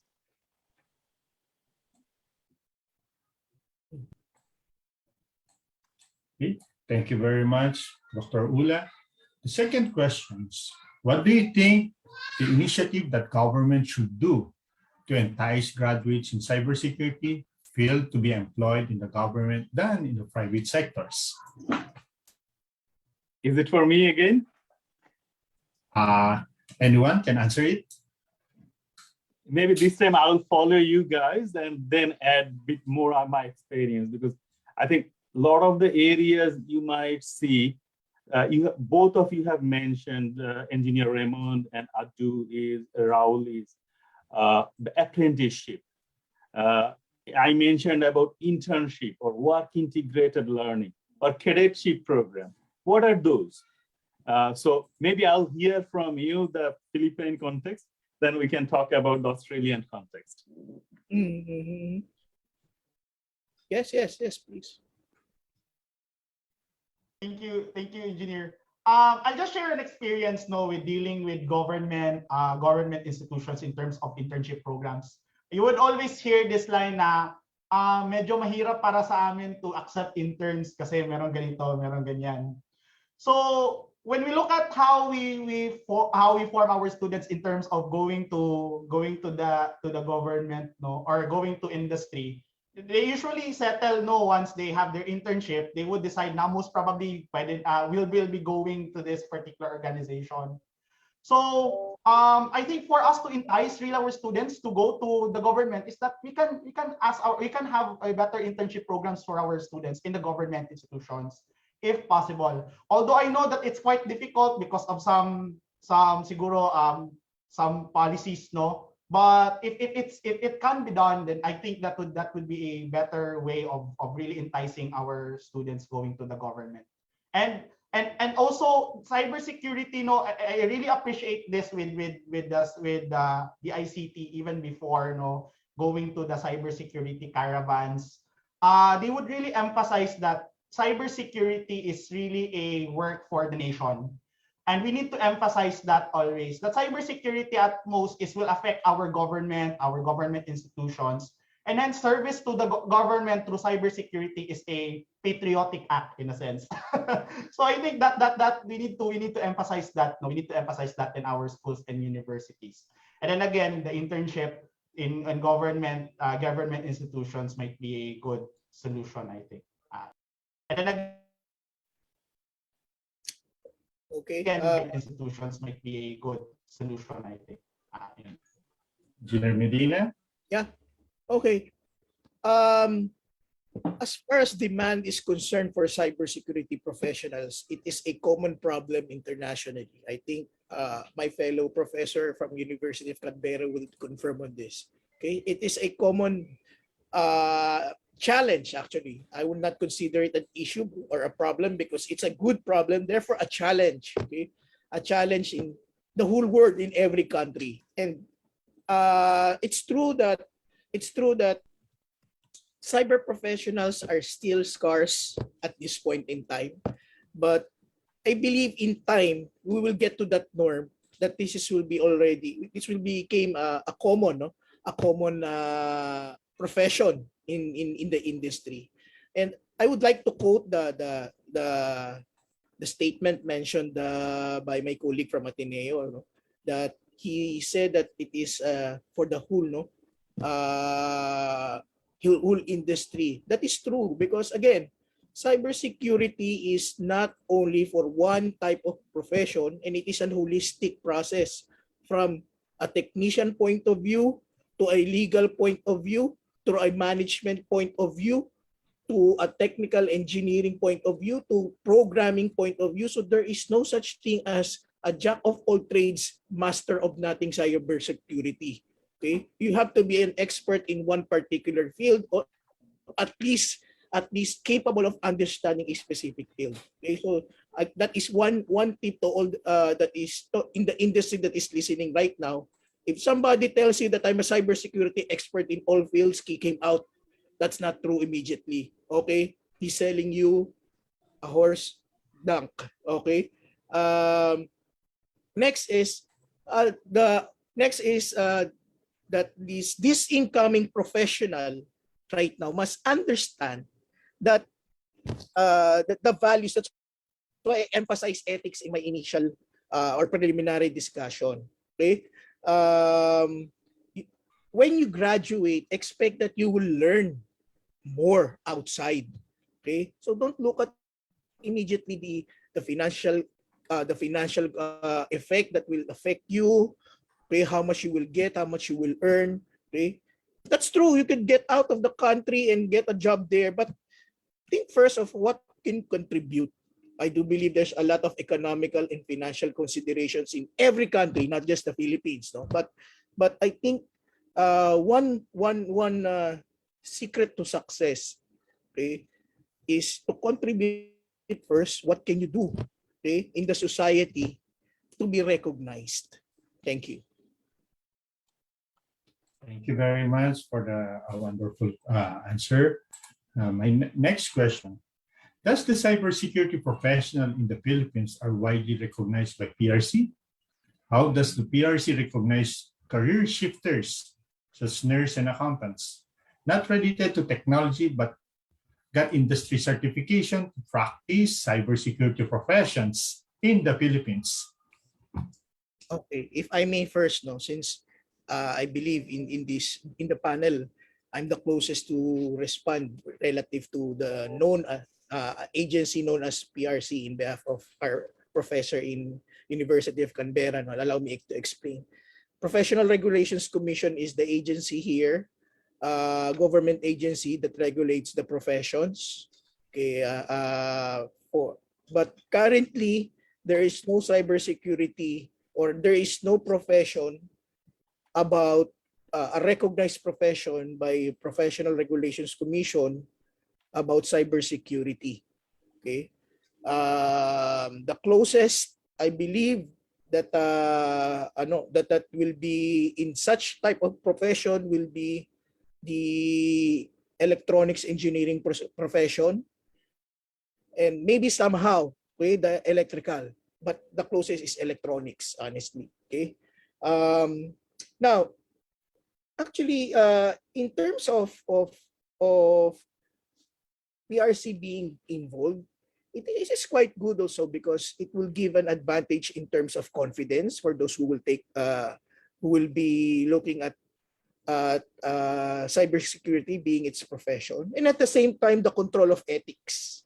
I believe, no, the control of ethics of practice, okay, will be there. That's my position. Any other, please? Now, I would say, look, thank you for giving me the background of PRC, and it's really helpful for me to know. And you mentioned at this moment, electronic engineering is there, not very much close to that. I completely agree, and I think we are the starting of this journey. In the past, there was no computer science, there was no information technology. Physics, math evolved, computing skills, programming, everything evolved from physics and math. Now we can see computer ICT become an industry. It has evolved from electrical engineering. In Australia, we also didn't have much in the past in terms of this professional thing, cybersecurity. It was computer science or network security, but it has changed now because you can see it is no longer an IT problem. You need to have the governance people. You need to have the legal team with you. You need to have the compliance team with you. You need to have the framework people with you, so that the whole system is secured by design. Now, we are driving at this moment. I was giving the example this morning. For the safety of a baby, we all need to buy a car seat. It takes money. But now, do you want to invest money? Or you drive the car without the seat belt, without the car seat, or without the driver license? The nation is like, everybody is recognizing this. Are we driving without the driver license or seat belt? Because internet has given us this flexibility to work with you, collaborate with you virtually from different countries. But are we designed to save ourselves? No. Scams taking place everywhere. People are losing millions and billions of dollars. How to protect it? So very soon, I believe every country will realize there is a need of cybersecurity professionals. They can be slice of each of them will be part of the big pizza or pie and play a role for the resilient nationals. Now, sometimes I'll say which one, like the chicken or egg. Where do you start? Is it government should take the lead, or industry should take the lead, or academia should take the lead? We all need to work in together. I think the common norm we got this COVID is in this pandemic, we are all together, right? And same thing, the next pandemic could be the cybersecurity challenges around us. If the hackers can attack, I'll just give Australia an example. In 2016, we had the census. This was the first census we were supposed to have online. Everybody was excited. Then we saw denial of service attack. 2 days, the platform was shut down. Now think about it. Census can be delayed. How about a hospital? Most of the healthcare facilities are targeted for ransomware. Ransomware is taking place everywhere, especially mining sector where there is a money, continuous money related. Health, where there is a life involved. You don't want to delay to save someone's life. You just get the ransom. And now we have got the cryptocurrency like Bitcoin and other cryptos, so where you cannot track where things are going. I'll just bring another example, like my home country back in there is Bangladesh. Bangladesh and USA, that Reserve Bank, there was a financial transaction happened without the Bangladesh bank's consent. It was, I think, around $80 million. Some of the money went to some of the casinos in Philippines as well. So now you cannot track those criminals. They are criminals. They do not represent anybody. It's like the terrorism. We need to have this security framework embedded. Otherwise, we will be too late. In Australia, we have got the internship. I'll go to internship later. Maybe apprenticeship. How the government is doing is when someone finishes the year 12, they get a job. Like Australia, we call APS, Australian Public Service level, APS level. So they got an entry level with the condition that you need to finish a certificate. You work 4 days, you study 1 day. And in 2 years' time, you finish a certificate 4.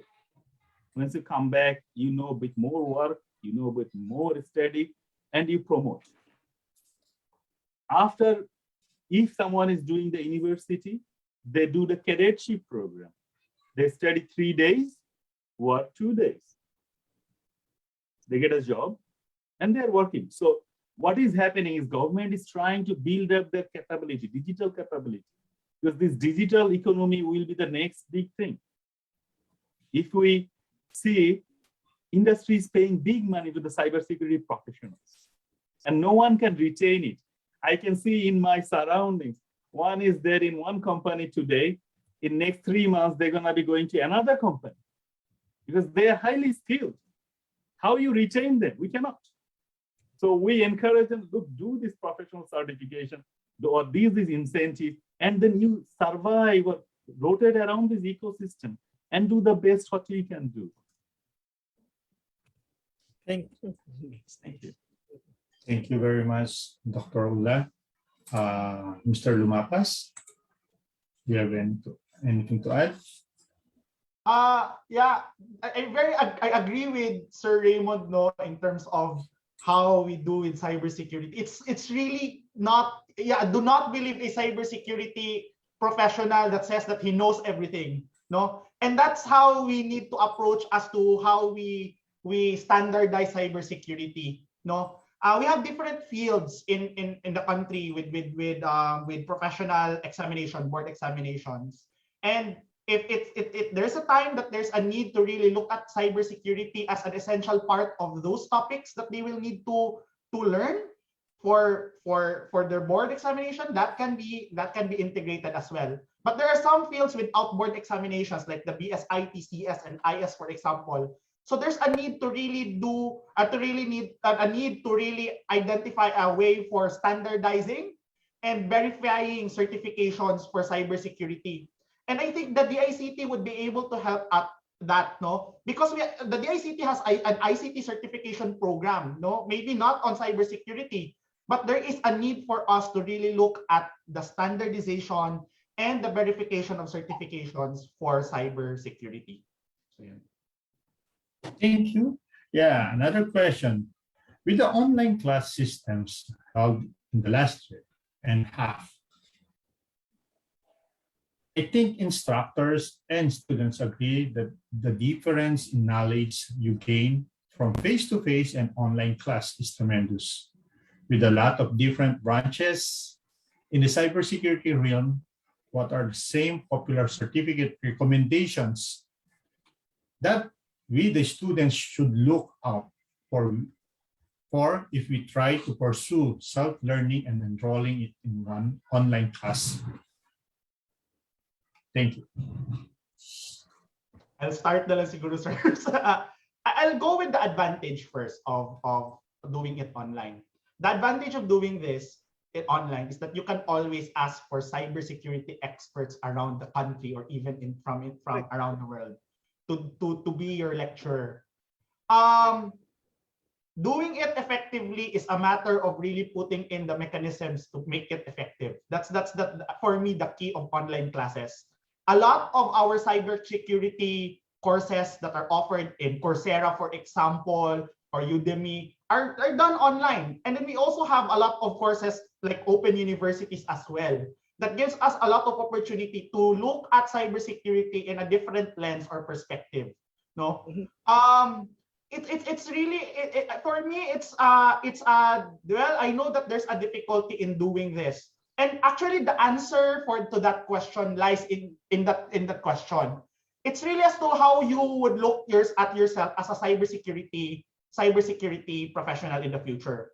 What particular certification you would like to take?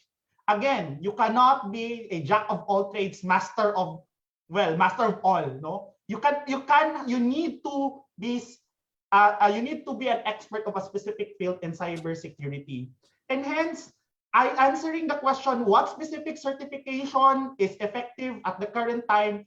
It's for me, it's really just a matter of preference and a matter of direction and goal that you have as a cybersecurity professional.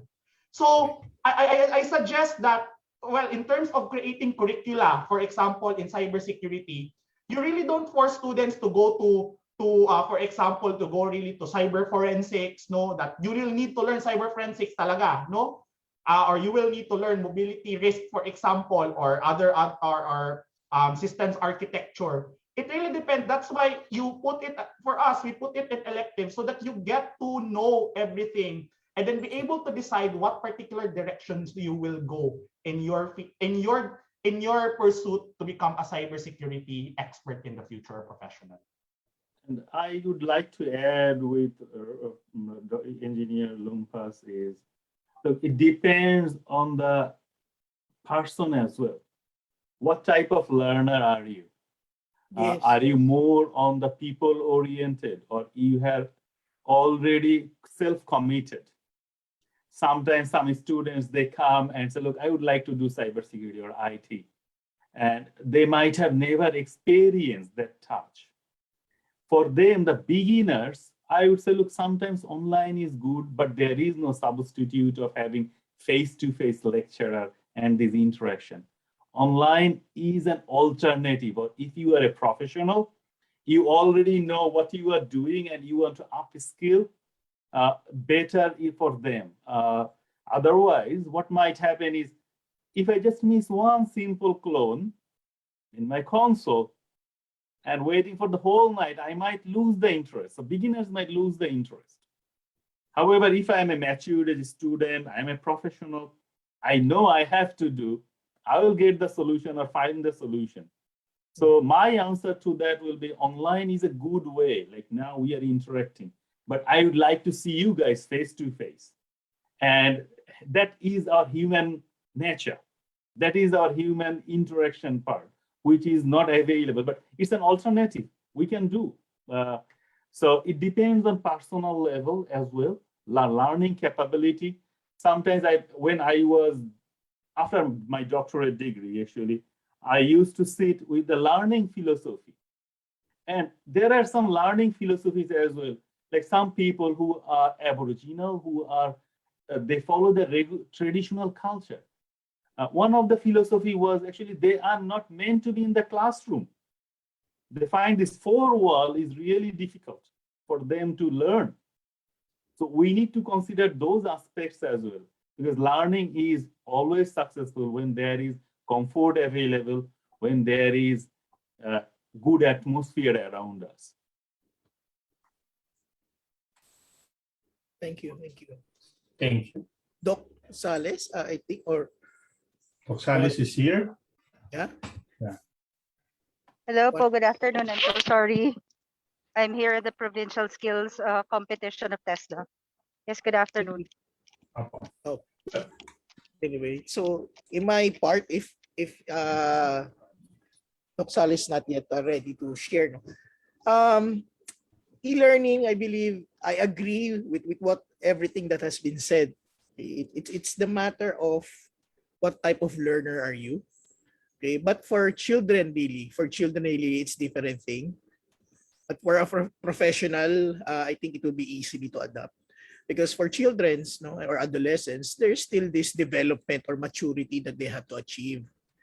And they could only achieve that psychologically, physically, physiologically, and everything, no, is through interactions. Okay, it's not just the knowledge, right? It's not just the knowledge, the ethics, okay, the discipline and everything, okay? They have to be outside. That's the thing, okay?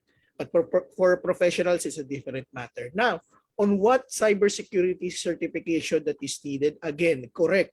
What type of learner? And again, just like in choosing what college, what course you want, it's the matter of what do you want. Okay, what do you want to learn? Because if the interest is not there, you will not learn. Okay, it will just push yourself because I want, there's money in here. Okay, because there's an opportunity. It's what you want primarily to boost your interest for you to easily understand and then easily commit.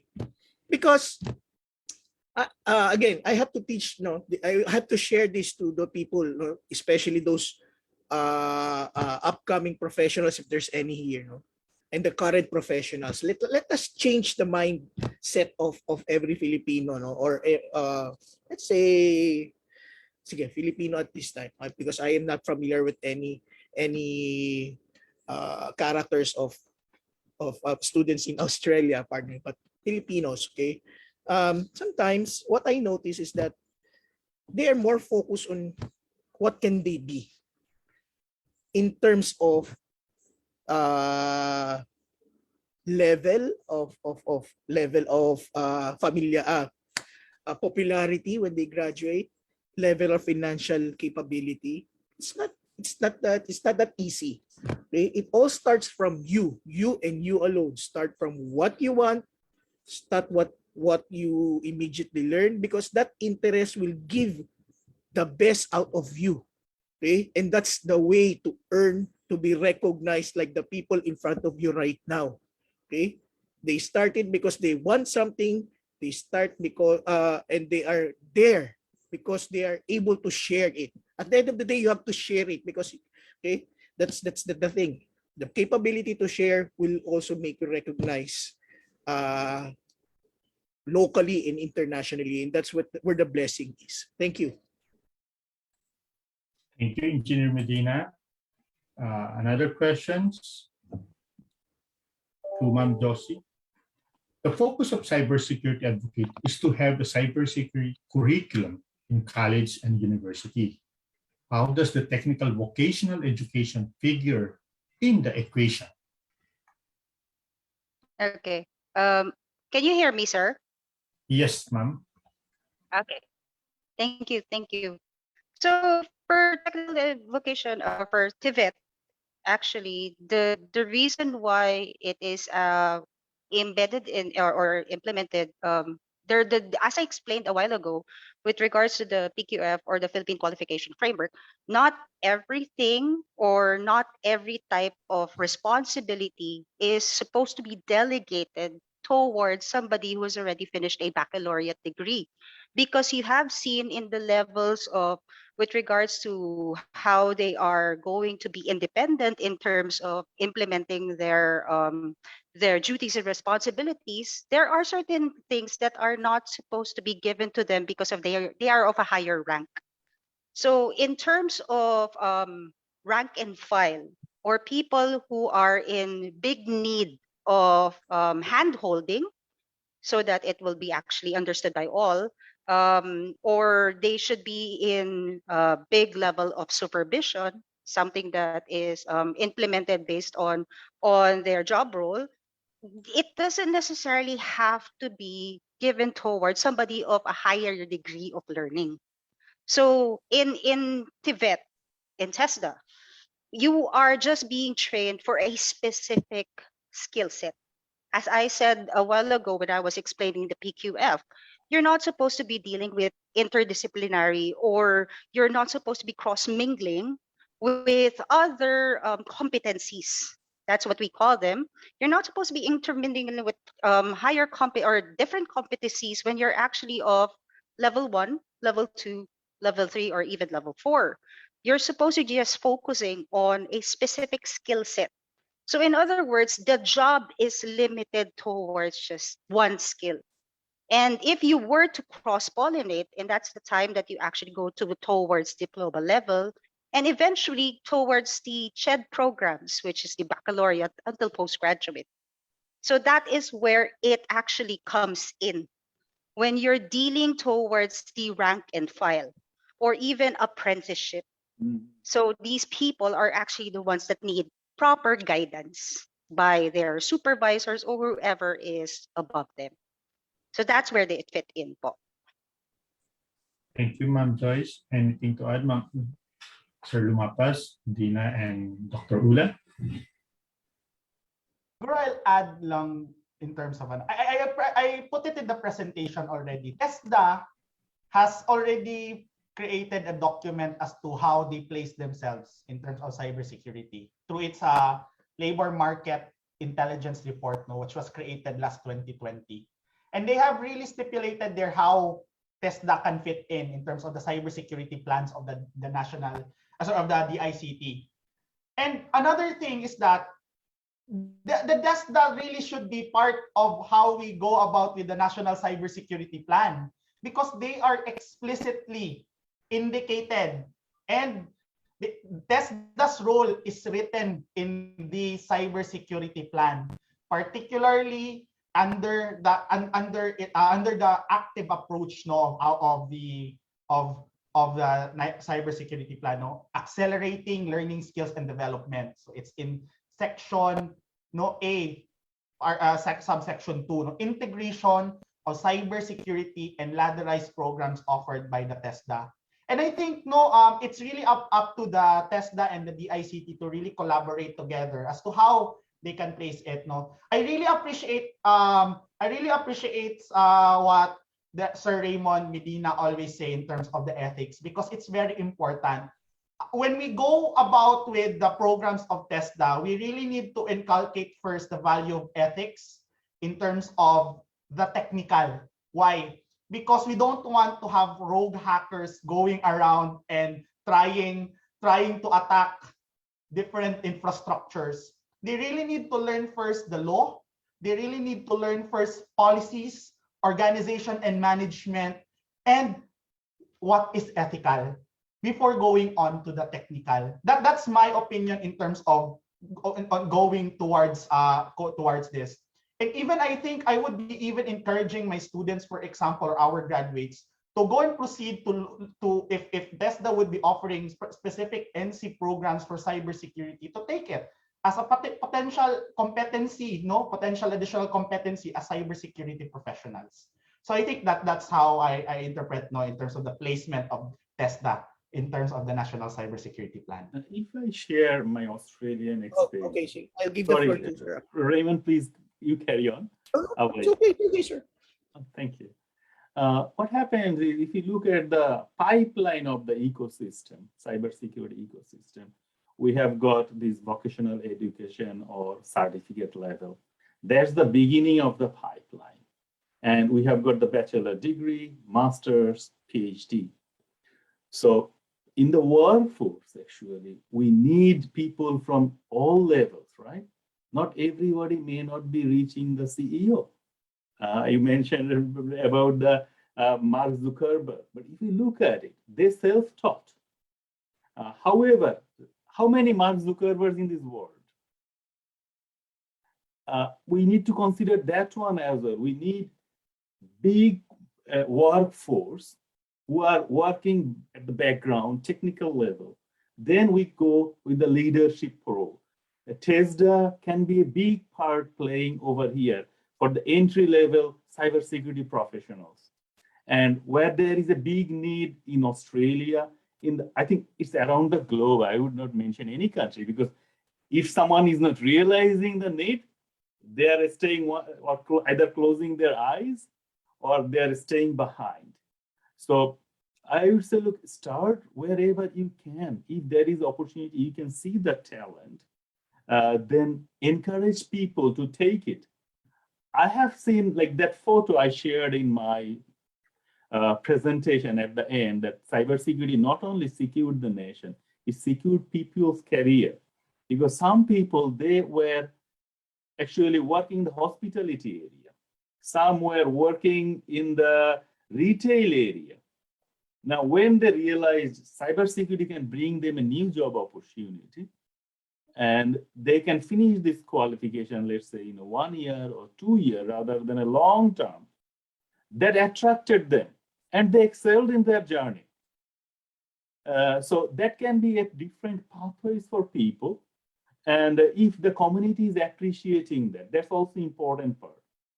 I have learned those who are coming from the retail background or who are working in the where they're facing stress, pressure always.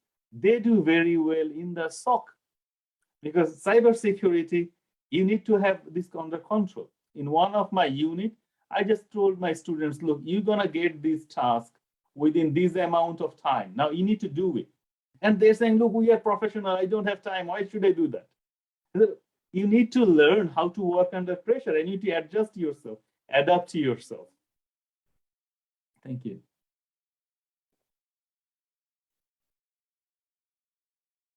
Ma'am Joyce, you're raising your hand now. Yeah, sorry. One thing that I didn't mention a while ago is that we actually have already programs or courses under cybersecurity realm. But it is not termed as cybersecurity because we know that there are different skill sets that need to be acquired in cybersecurity. Not everybody's going to be an ethical hacker. Not everybody's going to be an incident handling. So we're doing this step by step. So as I explained a while ago with regards to the PQF, because we're totally adhering towards the qualification framework, we're doing this skill per skill. And since these are for rank and file or lower ranks or the, how should I say this, the kickstarters of the industry, then they're not supposed to be focusing on multiple skill sets and not really mastering anything at all. We don't need jack of all trades, master of none. We need somebody who's totally focused on just a specific skill set and they master that when they're actually in rank and file, because that's the only time they become dependable. And eventually, if they would want, because there are certain workers that do not want to actually rise above the ranks. So if it's something that they would like to acquire, then that's the time that they can go up the level or the ladder of the PQF, as I explained a while ago. So for those who are not actually aware, there are competency standards that already have been promulgated as of around May 2021. Under TESDA, which is called Computer Security Incident Handling Level 1 and Computer Security Incident Handling Level 2. We didn't term it as the popular Cybersecurity Incident Handling. So we're actually trying to reserve that term for a later development under TESDA. So yes, I know that I am very much in my university is very much involved in the CHED programs, but it's also part of our Lasallian missions to actually go towards technical and vocational. So I've been with TESDA for, again, as I mentioned, 11 years, because this is something that I see value in.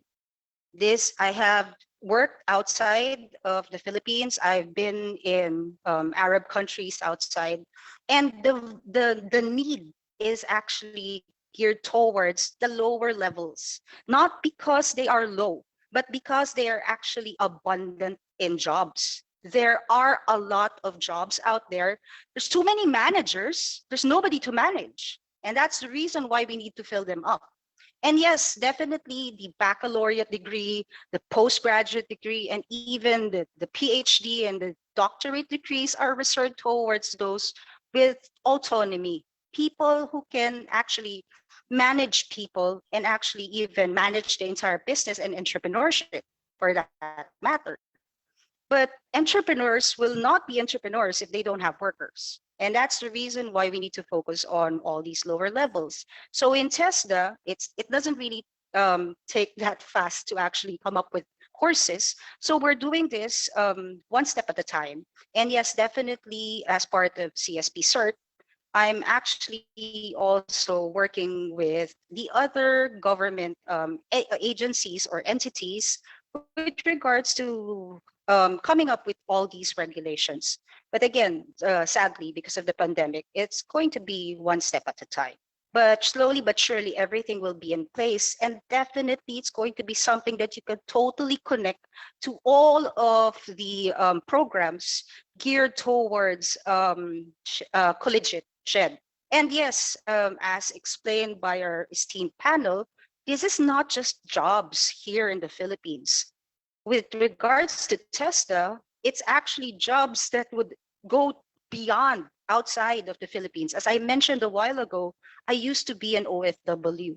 And when I was actually in the state of Kuwait, when I was working there, most often than not, they would even look at your national certificate rather than your graduation certificate, or what we call a diploma here in the Philippines. I'm not kidding. That is something that I have experienced. My employer didn't even look at my master's degree for business. My employer looked at my bookkeeping in C3. And that's the reason why I was part of the accounting department in the state of Kuwait. So I know for a fact that it has a lot of value, and it has a lot of value eventually even outside of the Philippines. And this is something that they adhere to because they know why we do these things. They know why we actually create all of these courses. And yes, there are more people that we need coming from the lower ground to man the fort as we speak. And that's all. Thank you. Thank you. Thank you very much. Another question. What are the specific skill sets that the student should have if they want to pursue career in cybersecurity? I'll start from my context. Look, cybersecurity, if you think about the technical skills, we are trying to learn programming. We need to learn programming, we need to learn networking, we need to learn about the web applications and the security protocols, if you just think about the security side. Then the other side is, okay, now attack and defense, how we attack or how we defend. How do you become the black hat or red hat or white hat, whatever. But it depends on, are you a good problem solver? Are you more in details? Like, what is the characteristics? Because some people say, hey, Barkat, can I get a job? I want to study cybersecurity. But it shouldn't be that end goal. It should be your aptitude, what you are really good in. Do you like programming? Do you like problem solving? Do you like to finding where is the missing bit? Cybersecurity needs you on there. Another way is we can implant this seed to our kids as well. Look, this is nothing new. Everybody is using technology. Do you love technology? If you do not love technology, then cybersecurity may not be there, right? However, there's the technical side. But if you do not like technology, but you know those are the disadvantages of technology, you can be working in the legal side. You can be working on the governance side. Say, look, I would like to have this policy for cybersecurity. I would like to have this plan or the infrastructure design, not the IT infrastructure design, but the organizational infrastructure where cybersecurity plays an important role. So I would say, look, it depends on the personality, but I would like to hear more from you guys. Joyce, you're raising your hand a while ago, ma'am.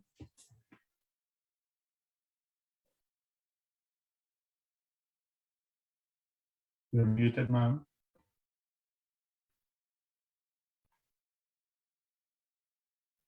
Sorry, I'm experiencing technical difficulties since I'm using the phone. Again, for cybersecurity, there are so many factors that you can choose from. It's a big realm. So you try to find something that you are interested in or you are good at. There are specific skill sets that you can choose from.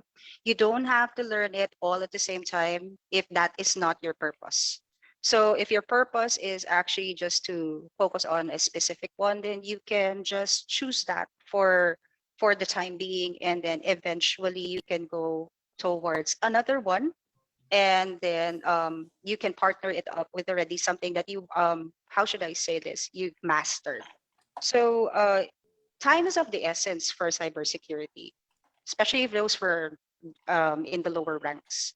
And if you are not actually learned about the skill, if you don't practice it, if you just have it just for the sake of certification purposes, you actually have a problem with regards to solving certain issues right away. And again, that's the reason why for lower ranks, for rank and file, it needs to be you need to be in depth in it. I do understand that some people would like to immerse themselves, but practice actually makes perfect in this industry. One of the biggest things that I've learned here is that if I don't deep dive and get my hands dirty, I will not survive. I will just have an anxiety attack, honest to goodness. And this is actually how, well, in Filipino, we call this parang tumatapang yung loob. It's like going towards a war. You have a gun, but you've never been in a war. So how are you going to be surviving and even using that gun? You might use it actually to even cause friendly fire, which is not what you want. So again, focus on just one skill.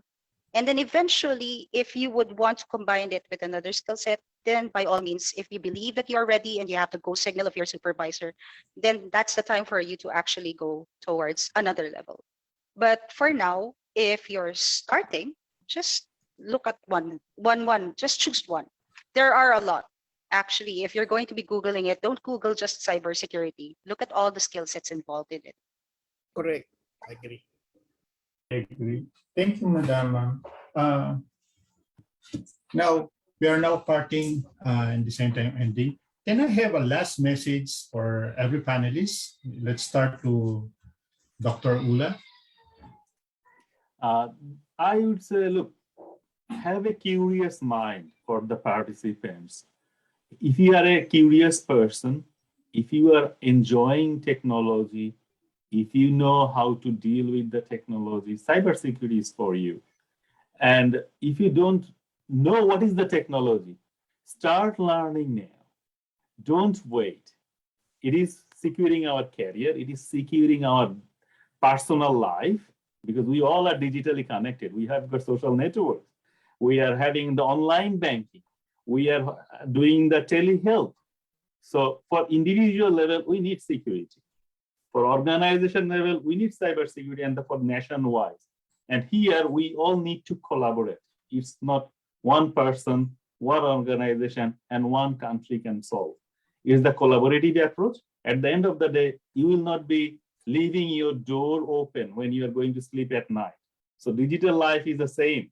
We need to be making sure whatever we are doing securely and safely. Thank you. Joy. Hi. Okay. So closing words, parting words.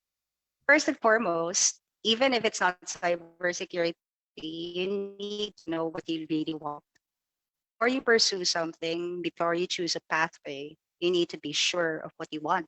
And if you're sure of what you want and it makes you happy, then by all means choose it. Don't look at the level. Don't look at the rank. I know it sounds so idealistic that don't look at the salary or whatever.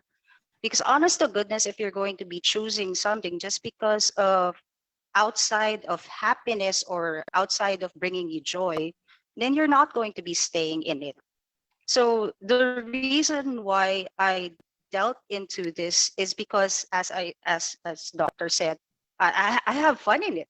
Honest to goodness, it's like jumping off of a bridge, but with the rope. Don't worry. So it's jumping off of the bridge and getting the thrill of it. And if that's something that you find fun, if that's actually something that's going to feed your happiness, your contentment, you're going to be finding it there, then pursue it. It doesn't necessarily mean that you've attained already a specific level of education. You can't actually train for a specific skill. When I got into Tesla, I was already finished with my postgraduate. And it didn't make me lesser of a person. It actually made me more of a person, because when I study a specific skill, I am totally invested into it. So don't think it's going to bring you down. It's actually going to bring you up, because everything that you add into your basket will make you a better person. So again, choose happiness over everything. That's all. Wow.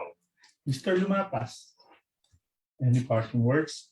That was a very, parang ang hirap ng sundan yung sinabi ni Ma'am Joy, no? But since I used a chicken analogy, I'll be pushing for it, no? So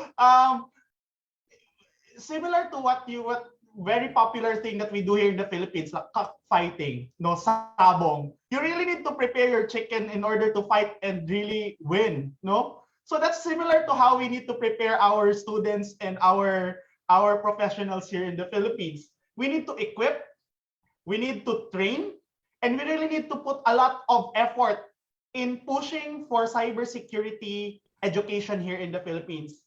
It's now time to really break that problem of chicken and egg problem here in the Philippines and really push for development, no, in regards to industry and academic partnership. So I hope that we in the government, no, in the DICT, the different industry, cybersecurity industry here in the Philippines, and the different academic institutions would work hand in hand in pushing through with a standardized cybersecurity program for the higher education unit, helping as well our technical and vocational unit, no, educational unit in the Philippines, so that we will be prepared and equipped enough to fight that big battle in the cybersecurity realm. Thank you very much. Engineer Medina? Let me share you something because I think they have mentioned many times about TESDA, no? And I would like to share to you the fruits of labor of the entire cybersecurity team, Bureau and DICT about this, no? So from the persons who organized this 4-day forum for cybersecurity, Miss Fleur, Clea, Sinag, okay, the team of Ma'am Gladys and Telma, Director Kaloy, those who imputed, Engineer Tiglao, Herbert, Jane, si General Makalinaw lagi ang they name it, okay. From Diane to sino pa ba?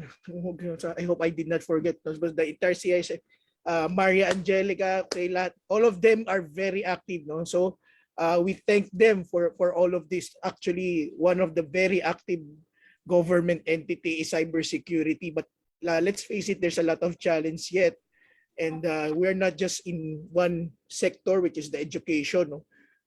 We have a lot, or no, the team has a lot to consider, okay, in the cybersecurity landscape of the Philippines. And yes, it is an early stage, no? But I want to share to you something lang.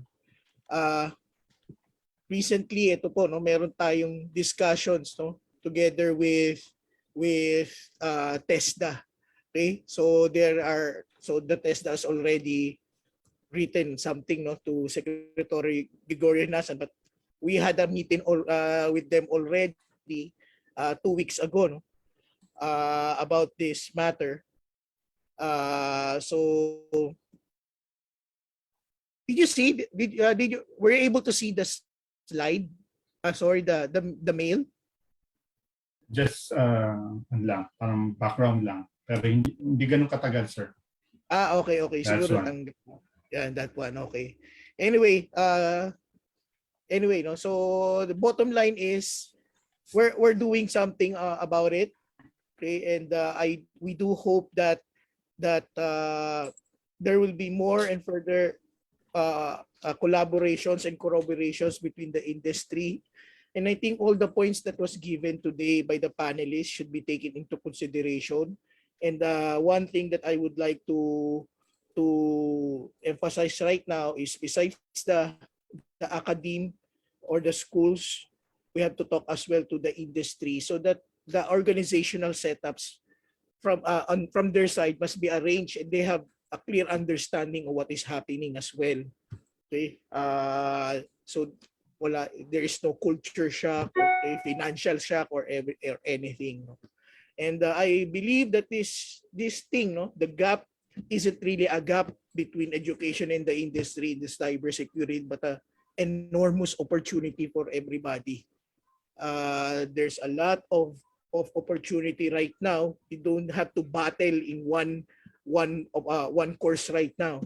Okay, so there's an opportunity to learn on one aspect, know that aspect, and go for it. Thank you very much to all, and good afternoon.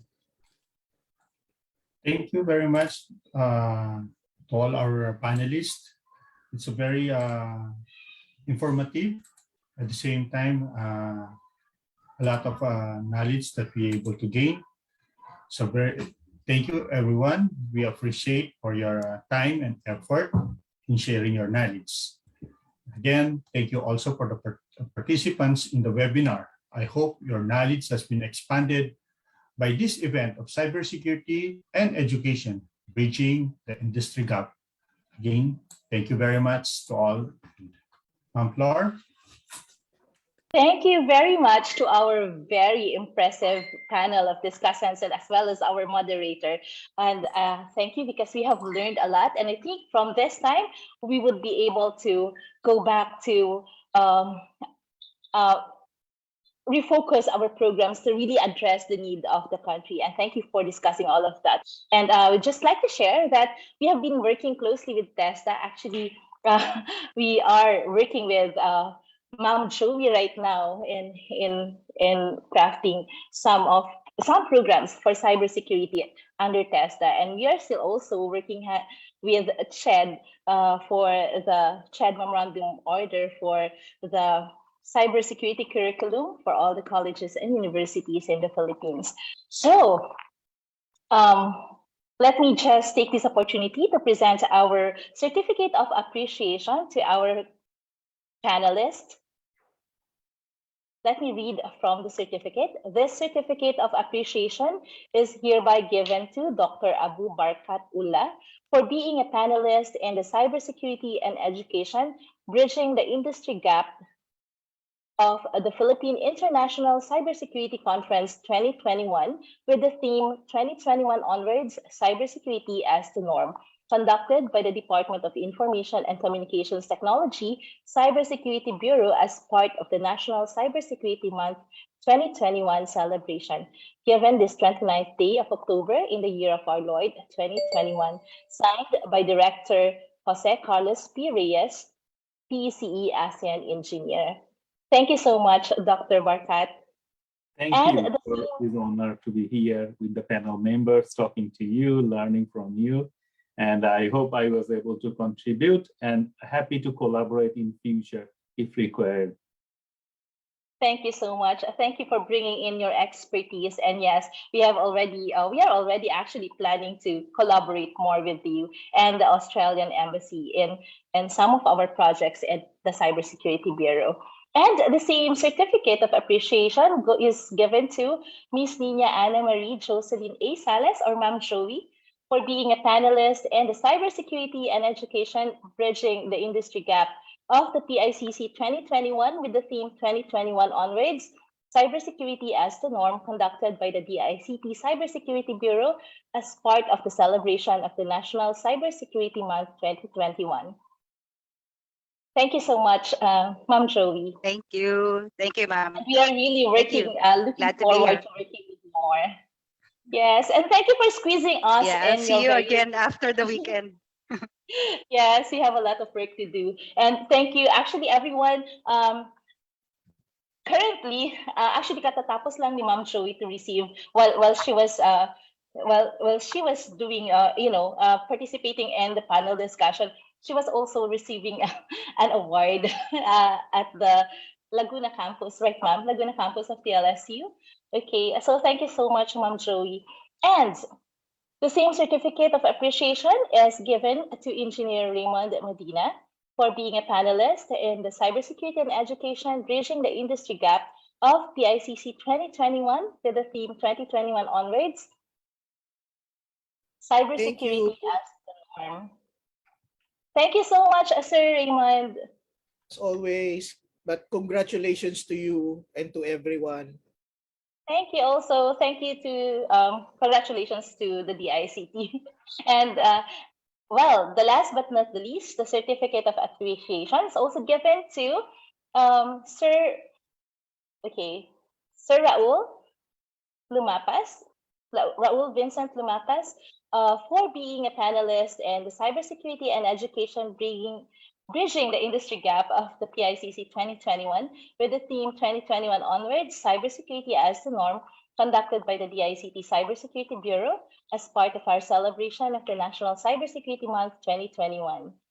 Thank you so much, Sir Raul, and even for the very short notice, you were able to indulge us with your presence today, and we really enjoyed everyone's idea and everyone's insights on bridging the gap between the industry and education in the Philippines in terms of cybersecurity.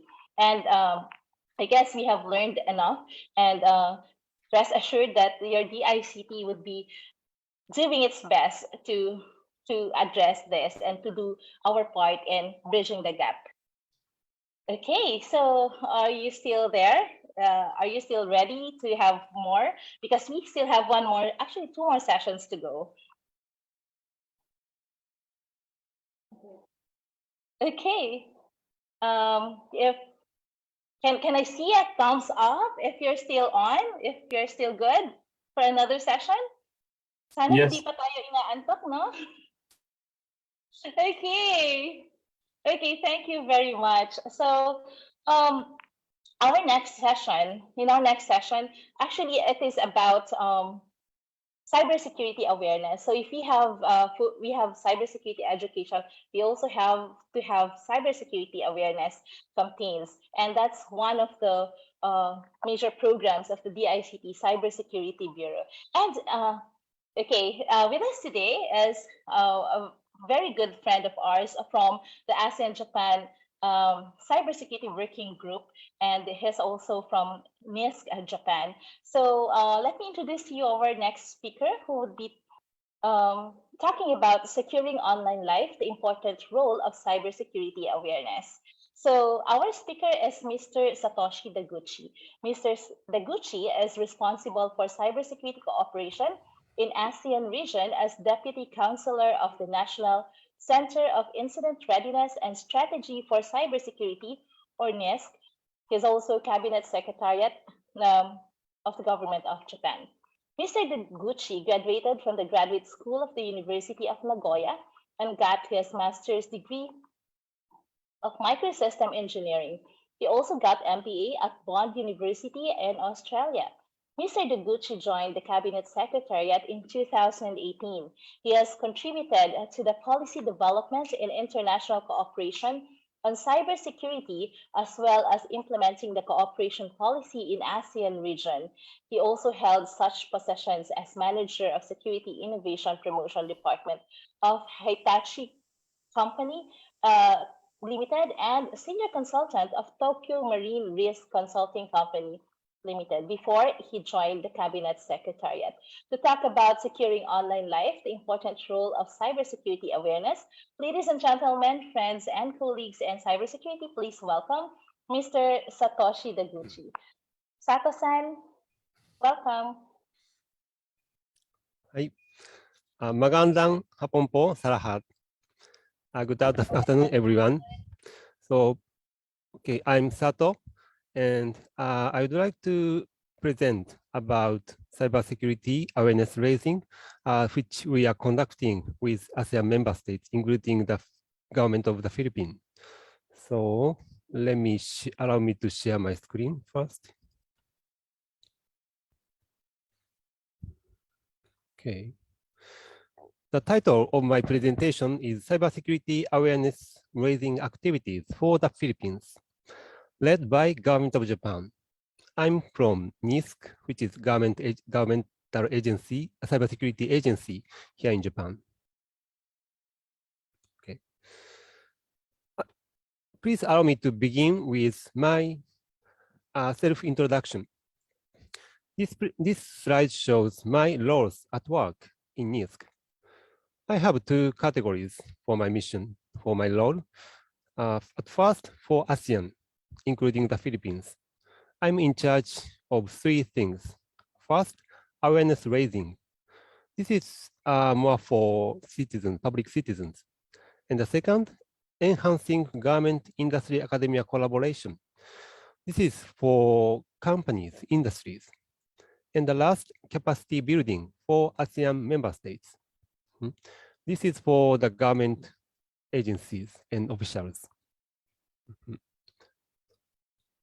Okay. And in the second category, I'm in charge of for Japan. Mhm. And first human resource development of foreign IT engineer. And the second, researching on other countries' cybersecurity policy, including US, European countries, etc. So it means I'm a bit knowledgeable about other countries' cybersecurity policy. Okay, next slide. Okay, this slide shows my personal experience in the Philippines. Mhm. So, can you guess where is these pictures I took? So these are obviously all in the Philippines and especially in Cebu. I often go to Cebu. Usually before the pandemic, I visited Cebu annually, sometimes second times a year. And when I go to visit Cebu, I always enjoy scuba diving, like top and left-hand side on this slide in the blue ocean. It's so beautiful. And when I visited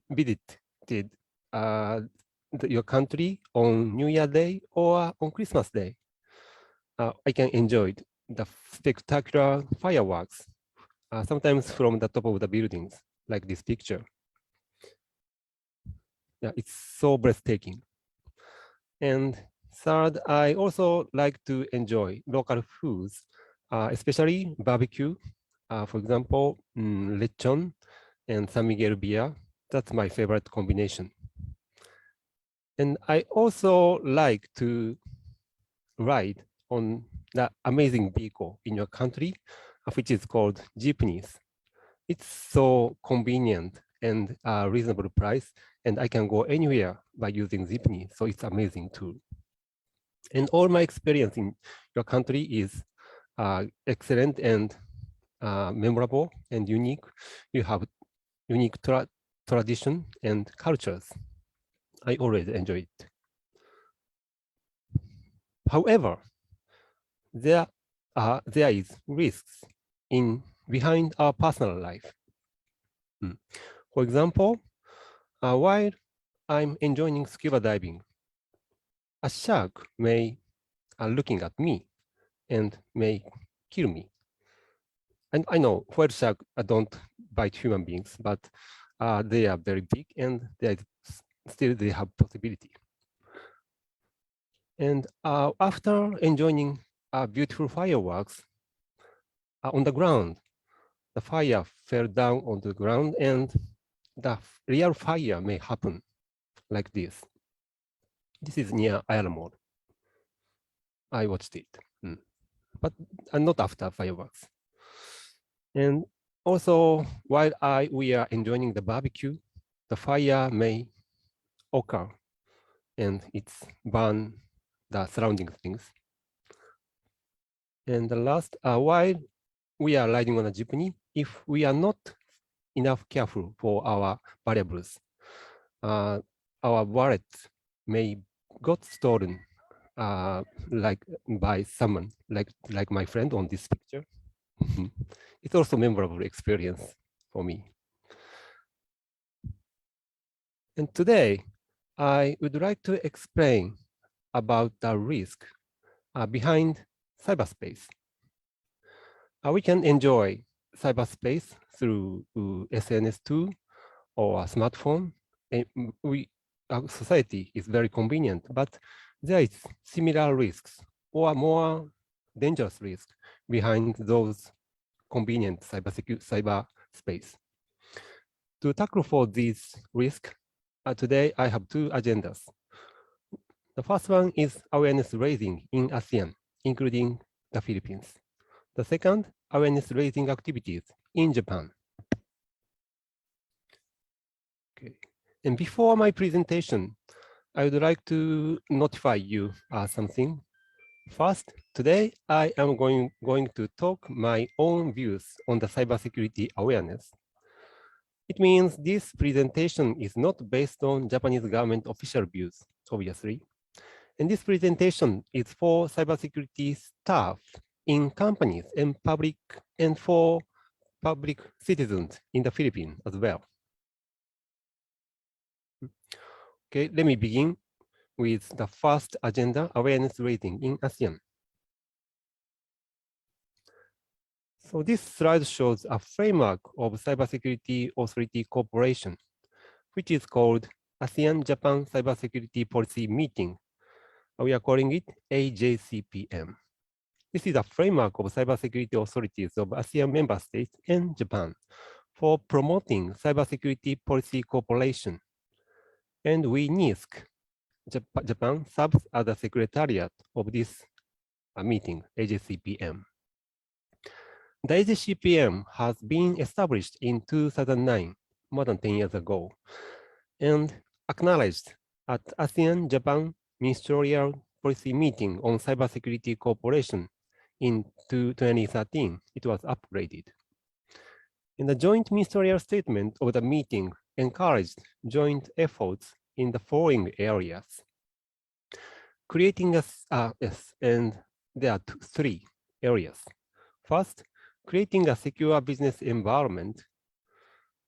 And the next, building a secure information and communication network. The last, enhancing capacity for cybersecurity. We believe that the secure cyberspace is, one of the major drivers in innovation, as well as being, I cannot read, essential in promoting social and economic activities and strengthening ASEAN connectivity. ASEAN connectivity is one of the keywords of the ASEAN region. And do you know, by the way, do you know ASEAN member states, ASEAN countries? There are 10 countries, including the Philippines, and those 10 countries are shown on this slide.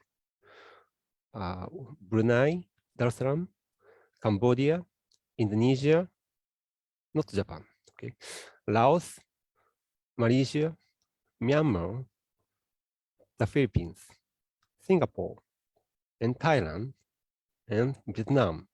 Those 10 countries are included in ASEAN region. And as you noticed on this slide, as you may notice on this slide, all cybersecurity authorities in those countries participate in AJCPM activities. We appreciate it so much. Thank you for the ICT. And next slide shows collaborative activities. Under this AJCPM, we are conducting 10 collaborative activities: remote cyber exercise, tabletop exercise, CIIP workshop. CIIP means critical information infrastructure protection, and joint awareness raising, capacity building, voluntary mutual notification program. And this is about incident response. We notify incident or vulnerability information each other among ASEAN member states. And ASEAN-Japan cybersecurity reference. And working group steering, and cybersecurity metrics. This is the kind of cybersecurity measurement, how your country is taking measures well or not enough. And the last, joint government industry academia. So today I would like to talk about number 4, joint awareness raising, because this is the topic of this seminar.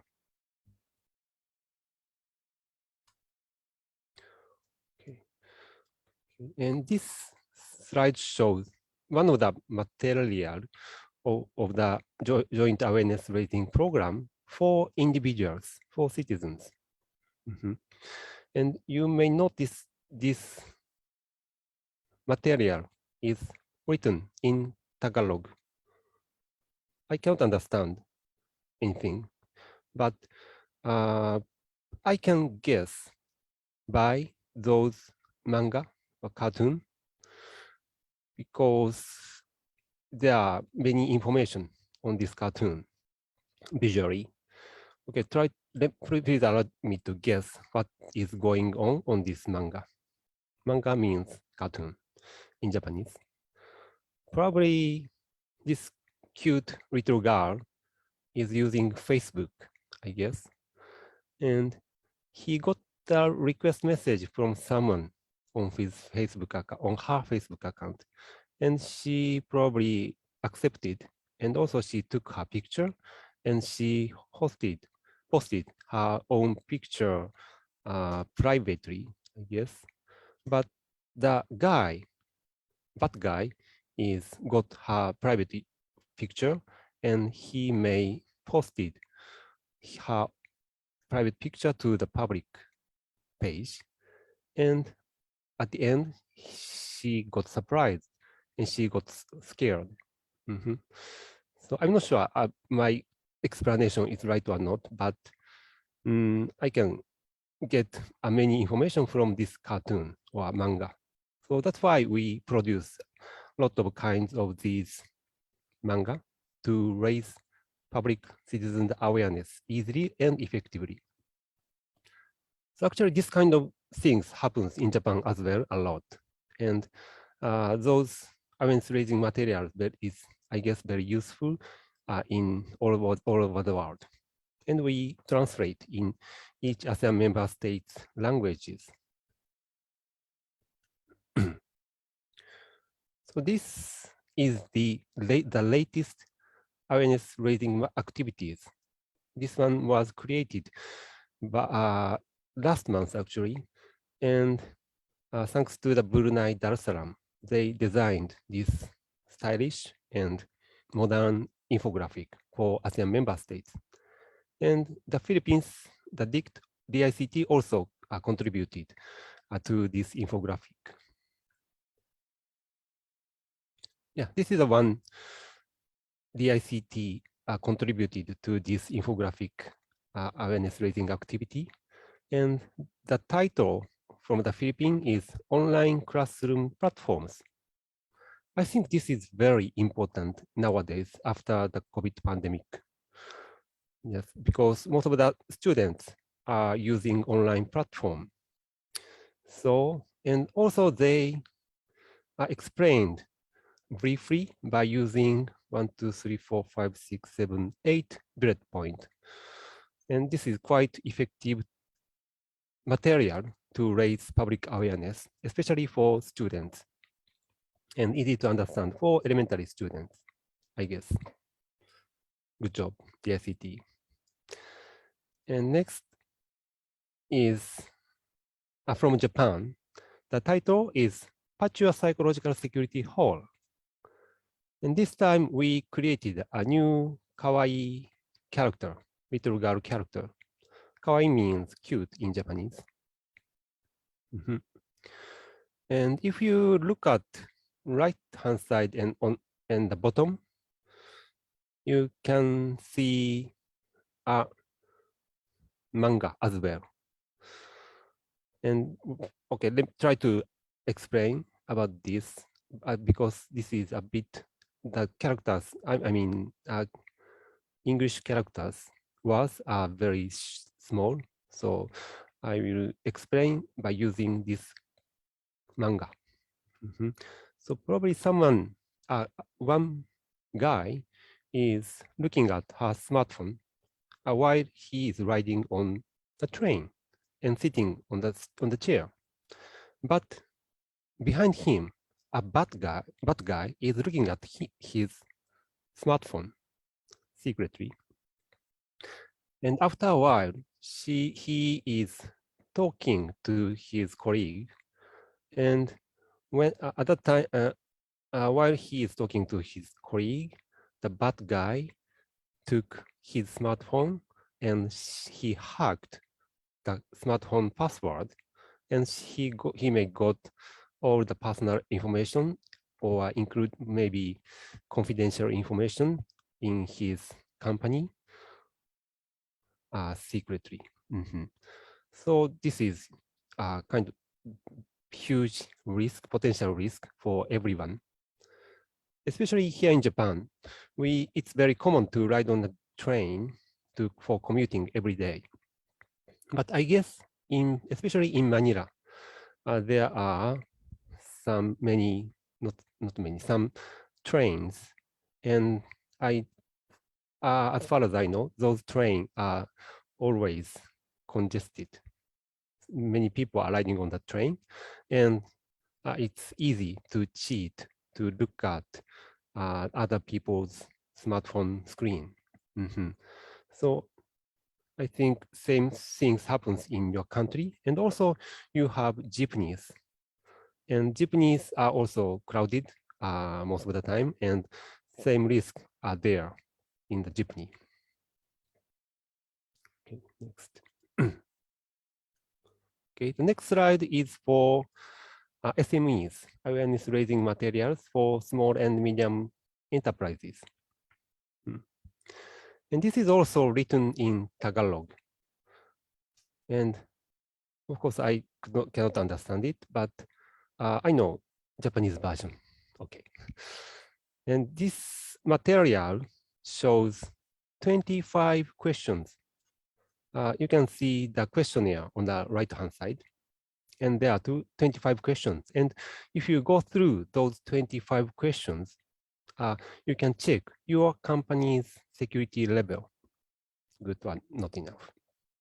And after this questionnaire, you also can find solutions for your weak points of the cybersecurity, in terms of cybersecurity. And you can easily check and improve your cybersecurity level by using this awareness raising material. So if you have owned your business, private business, I highly recommend you to check that website below. Yeah. And actually, one of my friends in the Philippines, he is using Facebook for his personal business to sell something through Facebook, and he registered his credit card account, and he noticed he lost his money, and suddenly, and it was caused by cyber crime. So I feel sorry for him, but this material is good for preventing those risks for individual and small medium enterprises. Next. This material is for cybersecurity global businesses.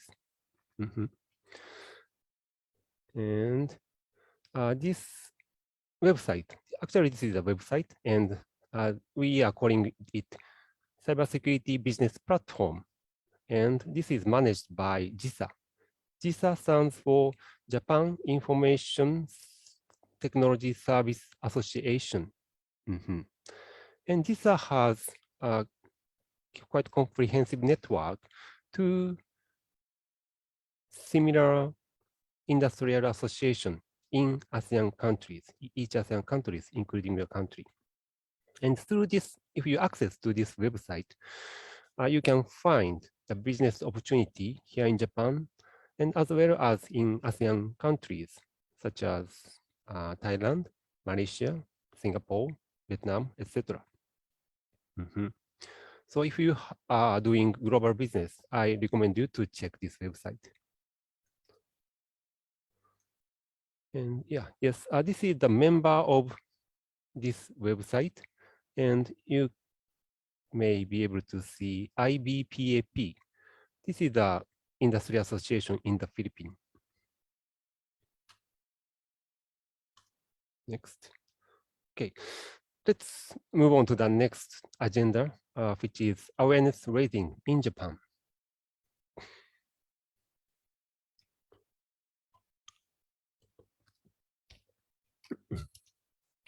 Okay. So this slide shows the growth of the number of foreign tourists here in Japan. And as you may notice, the number is rapidly and continuously growing since 2011. And now the number has reached more than 10 no, 30,000, 300,000, 300,000 visitors we received in Japan, and the number is growing. So do you know why Japan attract so many tourists? What the attraction? Yes. Please allow me to explain about the tourist information a bit in the next slide. Okay. Yes. My answer for that question is we have seasons. And you can explore different Japan in each season. For example, in spring, you can see cherry blossom, beautiful flowers, and Mount Fuji from some prefectures. And in summer, you can enjoy the firework festival. We have many fireworks festival in many local governments. And that fireworks is a bit different from the Filipino one. So there are two different attraction. I mean, different, but both are very attractive for tourists. And in autumn season, the temple or shrine and autumn leaves is the best combination for the tourists. And in winter, probably it's difficult for you to imagine how winter is severe for our life. It's very, yeah. And, but if you take hot spring like this in probably maybe in Snowview, that's amazing. That's my favorite pastime in winter season. So in 2019, around 600,000 Filipinos visited Japan, and around 180,000 Filipinos lived in Japan. And those numbers are still increasing. That's why we need to take care of or to make those people secure in terms of cybersecurity. And the agency of IPA. IPA stands for IT Promotion Agency, and which is one of the government agency are in charge of those issues. And they also provide a kawaii animation awareness raising tool on their website. Okay. And we, NISC, also provide information security handbook. This is a quite comprehensive cybersecurity guidebook. And if you, yeah, this is not only for foreign tourists or for foreign residentials in Japan, but also very effective and useful for the companies or individuals in the Philippines. Okay, let's look at something in this handbook. And there is a table of contents, and it contains around 40 pages. And one of the contents is shown on the right-hand side. And the explanation is quite comprehensive, and also this handbook explain visually easy to that even though it's difficult things. So we also updating this guidebook frequently. Now it's version 2.011e. It means we revised it again and again to tackle with the latest cybersecurity attack. So I highly recommend you to check if you are in charge of cybersecurity, and as well as the beginner of the cybersecurity. Okay, the next slide shows the animation movie. We also broadcast these awareness-raising movies or animation library, and but yeah, we don't have enough time, so I don't show this movie. But if you visit the link at this below, I guess. Okay. You can enjoy the kawaii movie, and that you can also learn Japanese culture. Mhm. Next. Okay. Next material is government assistance for foreign students. Mhm. In the previous panel discussion, you were talking about students or universities. And here in Japan also, we have chicken and egg problem for the human resource management. And this is one of the good example of the university case here in Japan. And the name of the university is Globis University. And as the slide shows, the university is Japan #1 MBA school. And they adapted Harvard Business School method to this university because the top management is the graduate student from Harvard Business School. And this course got popular because of that reason in Japan and got #1 now. And the difference and good thing for this course is the cost is much lower than the Harvard Business School, probably less than half, maybe 1/3 of the Harvard Business School. And the content is quite comprehensive. So I highly recommend you to check this website if you are interested in to get MBA degree or interested in to find new business career in your future for your future. Okay, and what makes this course unique? To answer this question, there are two things. At first, they have technovate courses. But you may know Japan is technology-oriented country, and you can learn you can learn in this course from the many technological perspective point of view. And since this year, they created a new course of cybersecurity for business, supported by the government of Japan. And I will explain about a bit of this course the next slide.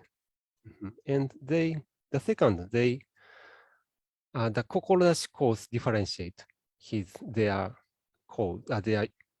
MBA. So do you know the meanings of Kokorodashi? Probably no one know it, but the word of Kokorodashi is very important for us Japan. In English, not English, but it means samurai spirits. So you can see the samurai, some samurais on this picture. And this is a book, and which is called Bushido. Bushi means samurai, and Do means martial arts. This book is quite popular all over the world since about 100 years ago. And we Japanese also learn our spirit from this book. So if you are interested in Japanese culture or spirits, I recommend you to this Bushido book. And through this MBA course, you can learn those Japanese kind of mindset in a business situation, as well as daily life. This is very interesting for me as well.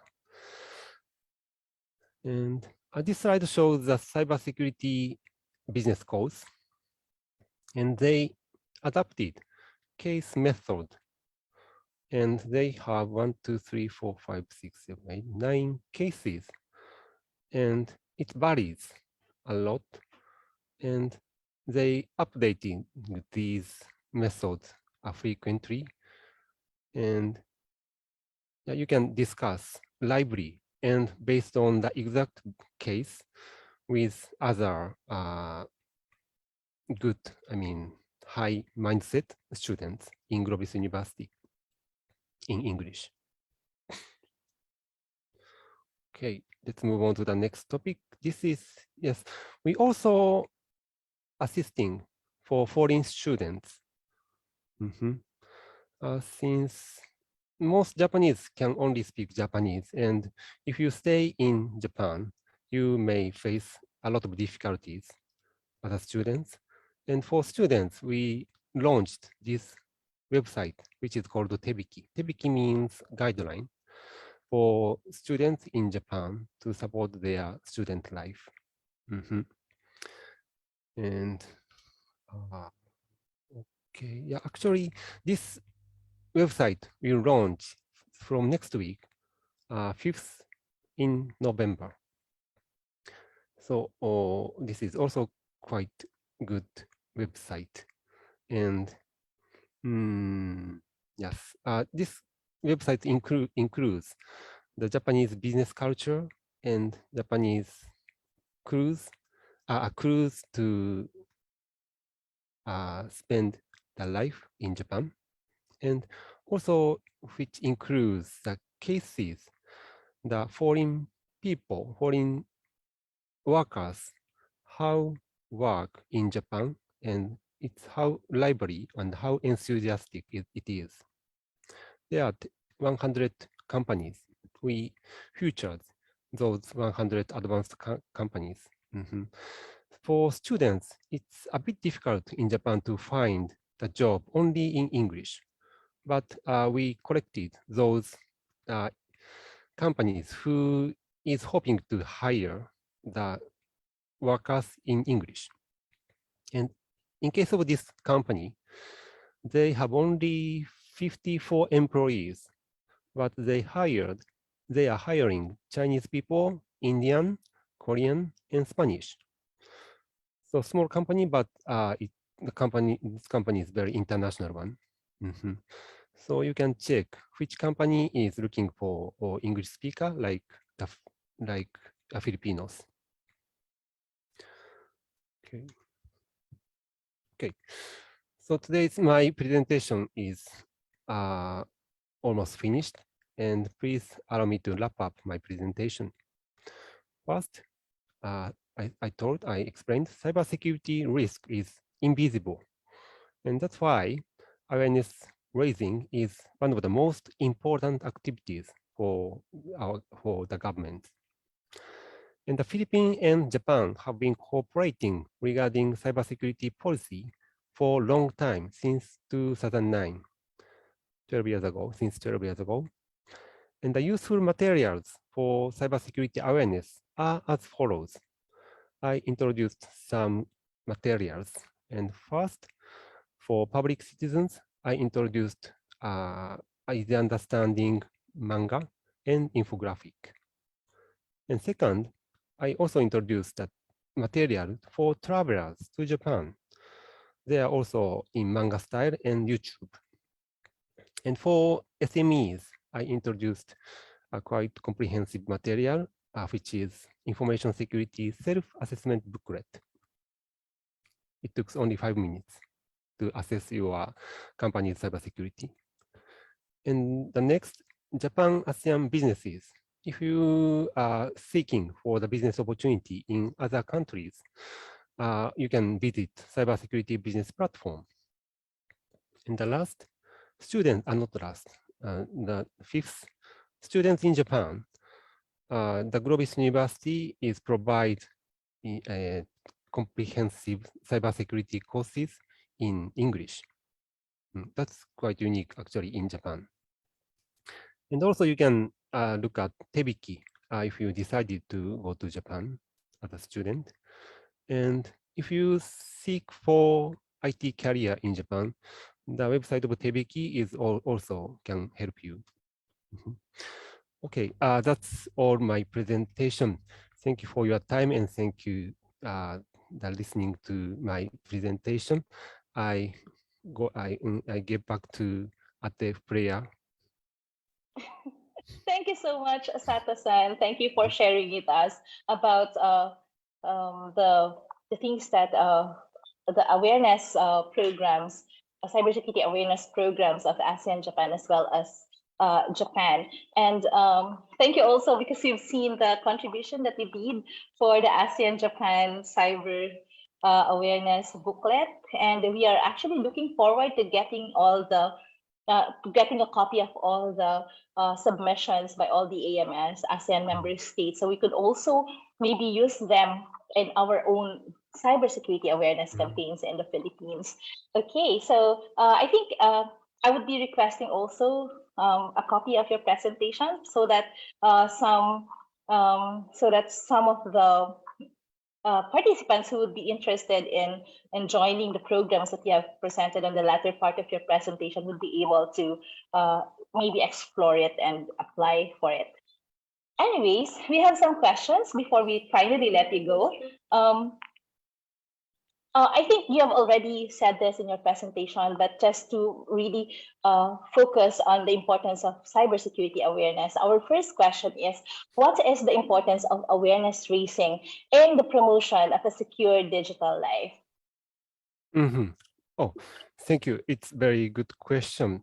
Why it's important cybersecurity awareness raising? It's, as I mentioned a bit in the first in the beginning of my presentation, the cybersecurity risk is invisible, unlike the risk in real world.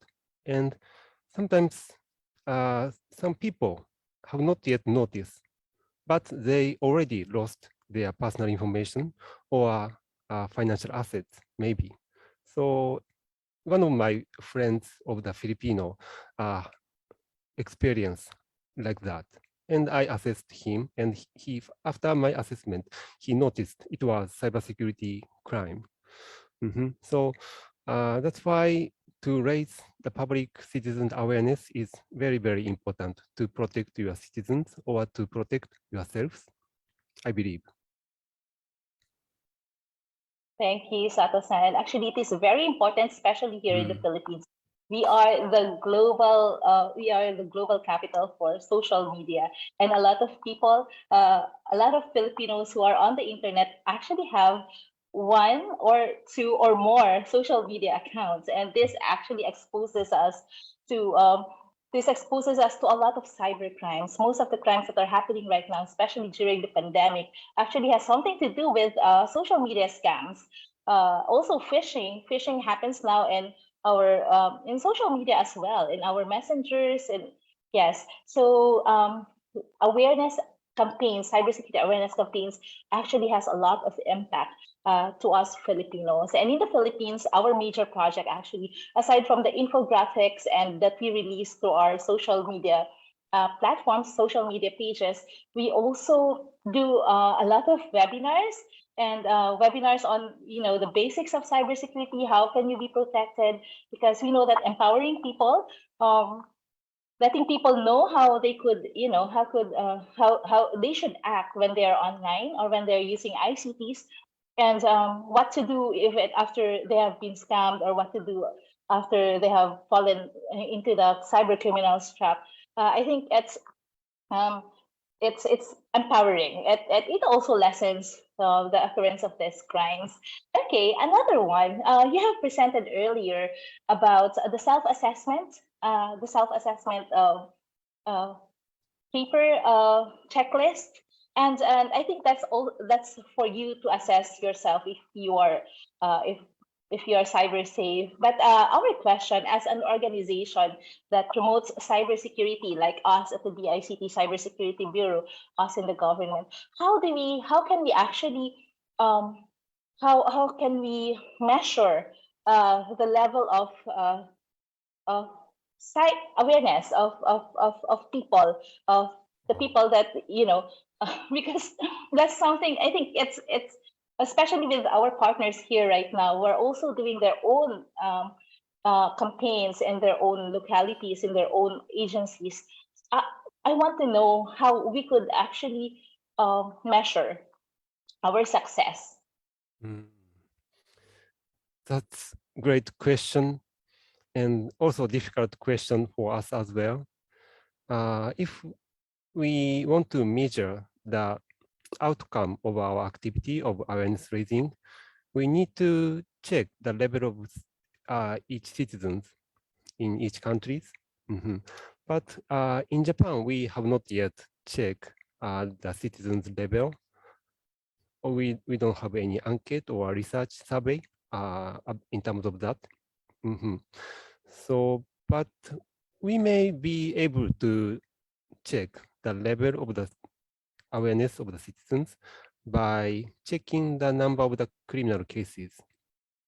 And probably it's increasing in your country because of the usage increase of the smartphone or IT devices. So that's why it's also make it difficult to measure how your effort is effective or not. So yeah, I really agree it's very important, but also it's difficult to measure. But if you have enough time and if you have enough financial budget, it's one of the good idea to have research to the public, random research for the public, to check the public, to check each citizens' awareness level. Thank you so much. I think that's the direction that we should go to really ensure that we are progressing in our efforts. Another question, Sato-san. In your opinion, at what age range do we infuse cybersecurity education to kids? So to children, do you think what age should we start cybersecurity awareness and education? Also, yeah, good question. But actually, I'm not in charge of the cybersecurity awareness here in Japan. I'm in charge of international cooperation mostly. So yeah, I'm sorry, I cannot explain about the Japan's case. But in my own opinion, if probably the small children, including the age of 5 or 6, can use internet through the smartphone of their parents. And if anyone who can use the smartphone and internet, they should be educated.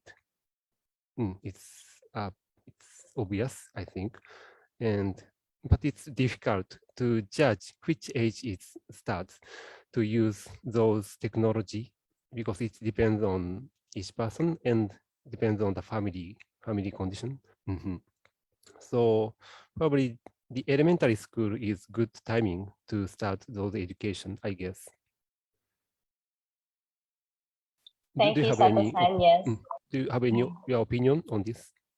My opinion on this, you're right. I think it starts with the family as well, because as young as 5 years old children, actually as young as 1-2 years old children are already using digital devices. They can already access the internet, and of course, that's where the role of the family or the parents should come in.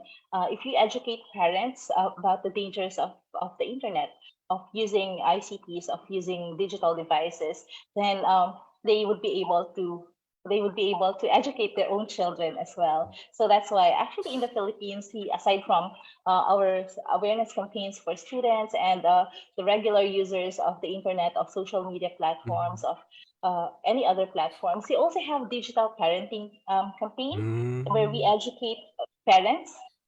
We involve parents. We educate them about the dangers of digital devices, from digital addiction to even the dangers in cyberspace of using digital devices, of if of exposing their children to social media. We also teach about online sexual exploitation of children and how to protect children from when they are online, and especially as you have seen in our entry for the awareness raising booklet of ASEAN Japan.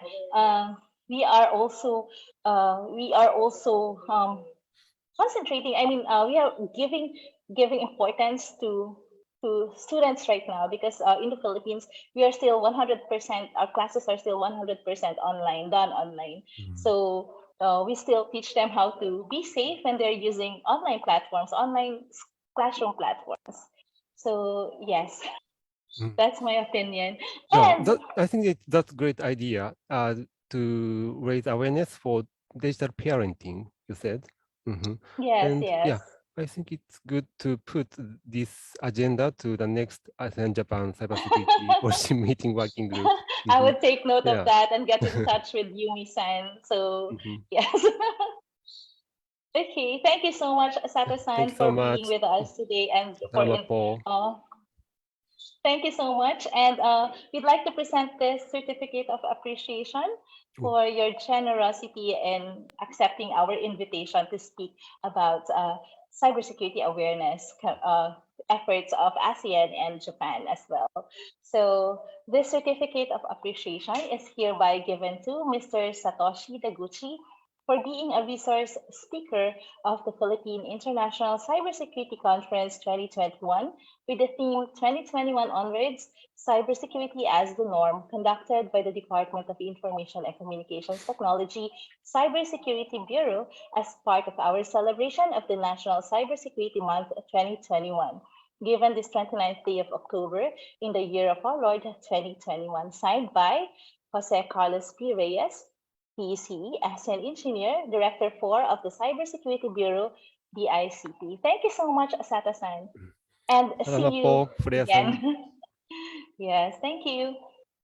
Thank you. Okay, so we're done with our second speaker. We have prepared another presentation for you, actually, maybe because I think in the last 4 days that we have been having our Philippine International Cybersecurity Conference, you may be asking what has the DICT cybersecurity been doing to further the cybersecurity posture of our country. So we have actually we have prepared a presentation for you about the accomplishment report of the Cybersecurity Bureau. So I think our speaker is already in the room.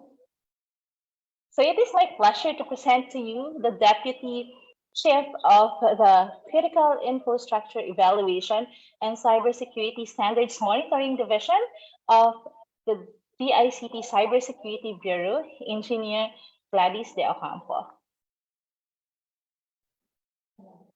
Yes, thank you for okay. I think my video has been stopped by the host. Sorry. Okay, just give us a few seconds. All right, Okay, thank you. Okay. Okay, na? There you go. Yeah. Yes. Hi, good Engineer afternoon to Gladys. everyone. Yes, good afternoon. What is your yeah. I'll be presenting the accomplishment reports of the Cybersecurity Bureau, and as Flor mentioned, I'm the Deputy Division Chief of CIE, CSMD for the policy earning standards. I think you can show the presentation now.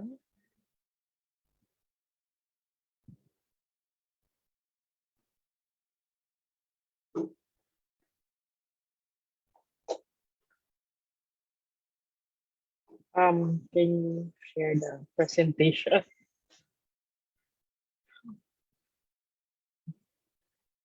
We're just pulling up the presentation. All right, all right. Well, while we're doing that, I was listening to sermon earlier, and he was saying that the cybersecurity has been very active with the, and including especially this cybersecurity month. We've been really busy with our accomplishments and our deliverables, being the cybersecurity bureau. Oh, there you go. All right. So yeah, I'll be presenting the accomplishments of the Cybersecurity Bureau. I think this covers until until yesterday. Next slide, please. For the information of everybody, the Cybersecurity Bureau has 3 divisions: the CIE CSMD, which is the Critical Infrastructure Evaluation and Cybersecurity Standards Monitoring Division. You may understand why we're shorting it out. Anyway, next would be the National Computer Emergency Response Team Division. And then the third one will be the Digital Certificate Division. All right. I will be presenting the accomplishment of each division for these from this year, starting this year. Next slide, please.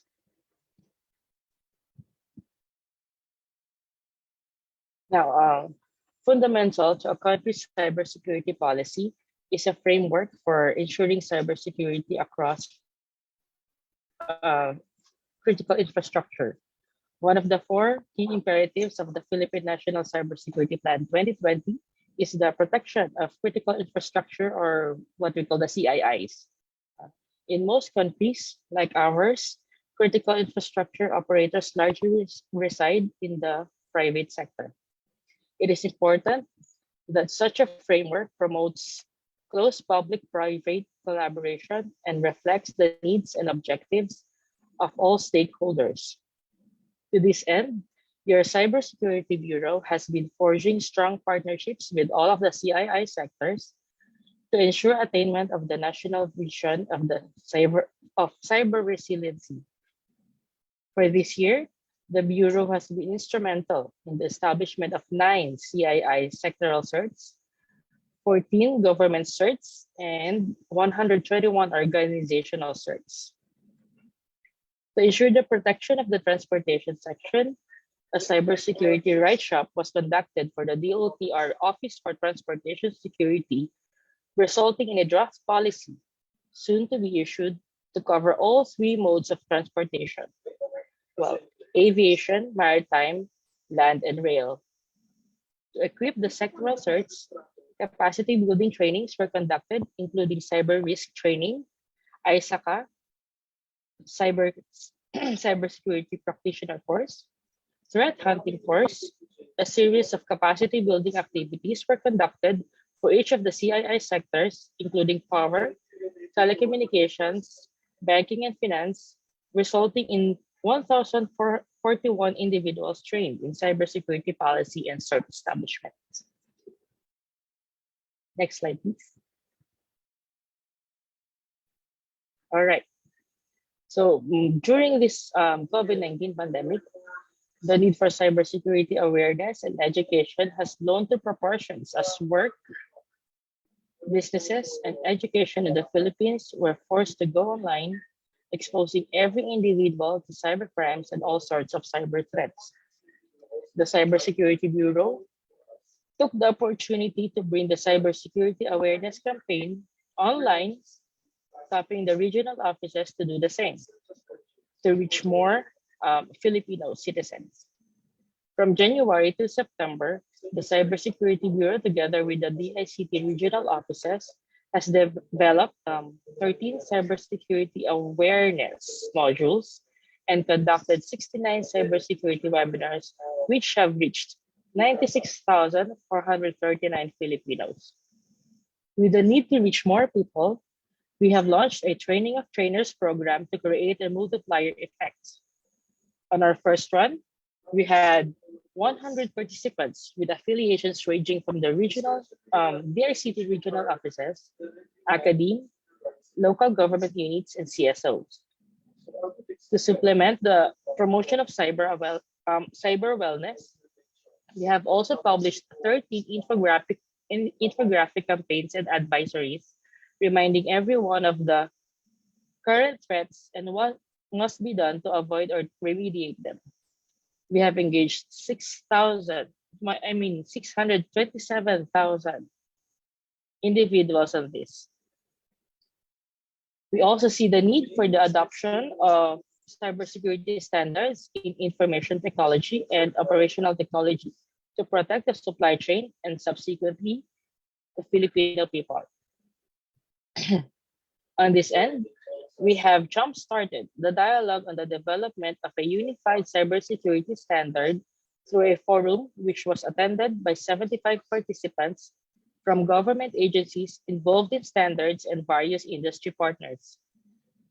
As cybersecurity needs a whole of government approach, the DICT Cybersecurity Bureau takes an active part in the discussion of pertinent cybersecurity issues through the National Cybersecurity Interagency Committee, or as we call NSHAC.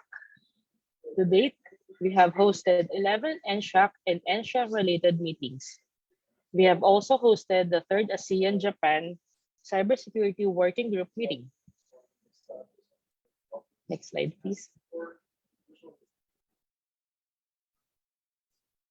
Now, for the National Computer Emergency Response Team, also known as the CERT-PH, they have handled and responded to a total of 710 incidents, recorded of which includes those that are reported directly to CERT-PH, monitored through public feeds and open source intelligence, escalated for incident response, and detected through the National Security Operations Center. For the vulnerability assessment and pen test section, the daily operation of the team is continuous. From January to August of 2021, 74 VAPT requests from government agencies and instrumentalities were received and accommodated by CERT-PH. And a total of 1,285 systems, both web and network, were assessed and tested. Also, there were 7 new and 25 renewed entities for the RCAP, or also known as Recognition of Cybersecurity Assessment Providers, Service of the Cybersecurity Bureau. For the months of January to August, there are a total of 109 CERT-PH cybersecurity threat feeds distributed to subscribed point of contacts comprised of hundreds of security and IT personnel from different government agencies and instrumentalities.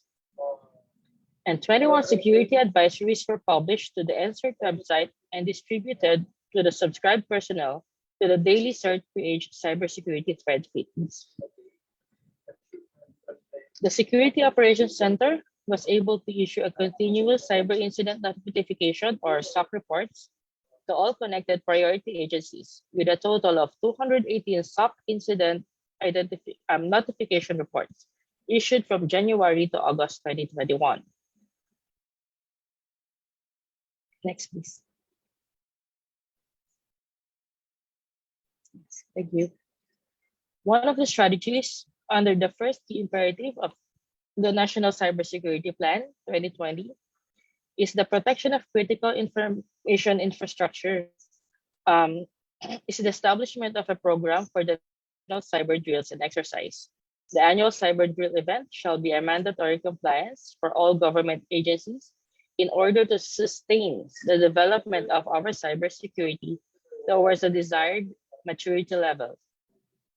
The DICT Cybersecurity Bureau, through the Philippines National Computer Emergency Response Team, also known as the CERT-PH, as I've said earlier, conducted the CERT-PH Cyber Incident Drill 2021, targeting the identified CIIs. In line with the CCID 2021 theme of enhancing the collaboration among CII sectors through coordinated incident response, CERT-PH has partnered with the sectoral lead CERTs of the targeted sectors, namely the PCOO for the media sector, DOH for the health sector, National Water Resources Board for the water sector, DOTR for the transportation and logistics sector, DICT for management, DICT MISS for the government and emergency services sector, Department Energy for the power sector, Bangko Sentral ng Pilipinas for the banking sector, DOF for the financial sector, NTC for the telecommunications sector, and the DOTI for the BPO sector. A total of 360 individuals from 159 different teams took part in the series of cyber incident drills for the CII sectors. Next slide, please.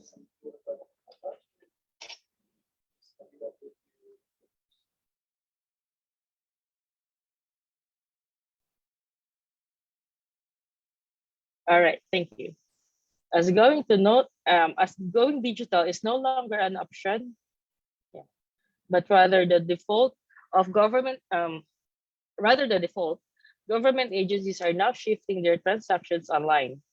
One step is to streamline internal processes by using digital certificates issued by the Philippine National Public Key Infrastructure.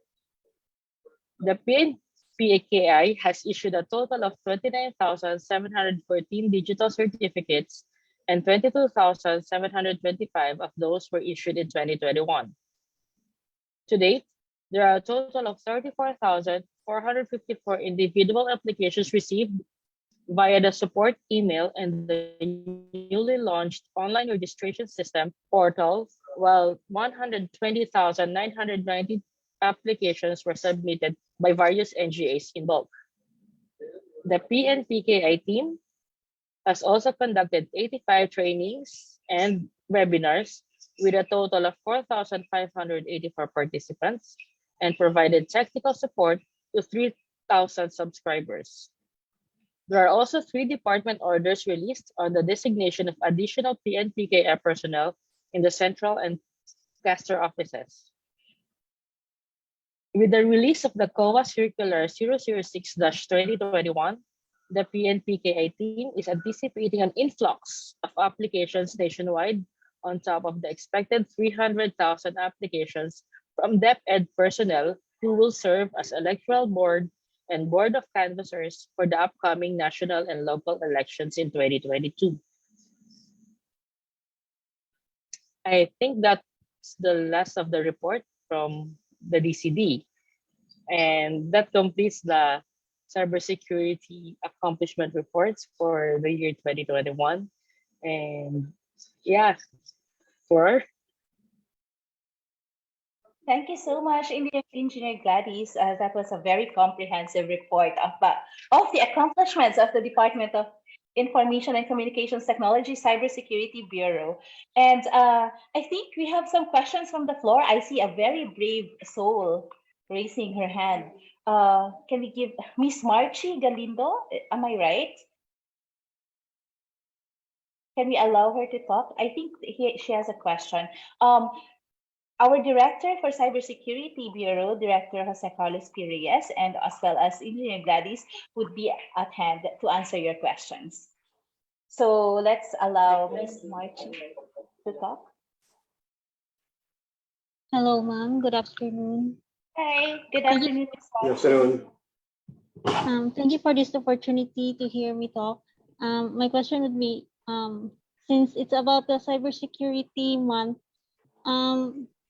I'm part of the marginalized sector as the PWD. So how does the ICT address this marginalized sector in terms of cybersecurity? Since most of the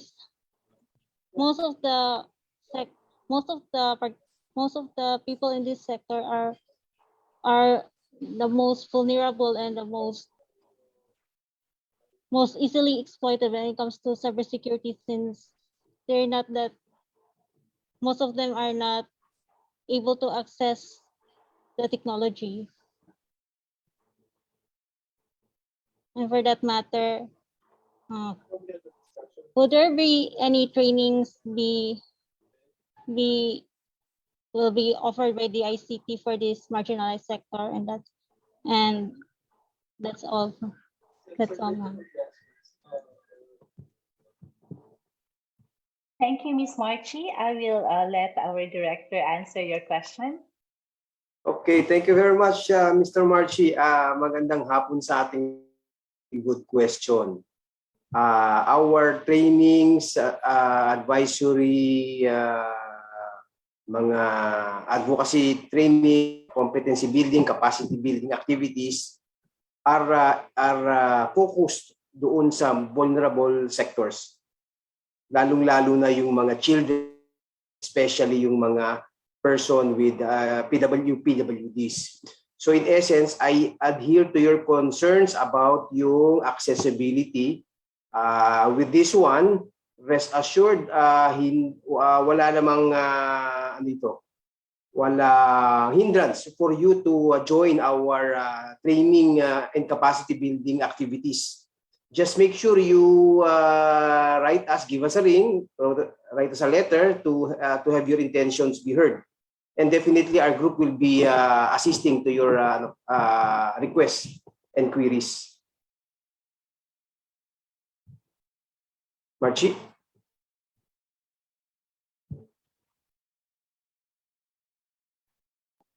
Okay, Yeah. thank you, Director Kaloy. We will be getting in touch with Ms. Marchi. So give her our contact details so that we can talk about it further about her suggestions and to talk about her also about the programs that we have.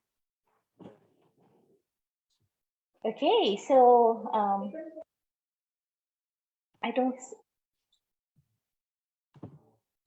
Okay, we have one question here, Director Kaloy, with the acceptance of PNPKI and implementation of Data Privacy Act, what is the stand of the ICT on information that are being compromised, especially through COVID tracing applications? Okay. Basically, we have laws to follow. So, all the activities and programs brought to you by your DICT Cybersecurity Bureau, among other bureaus or services within DICT, adheres to the Data Privacy Act.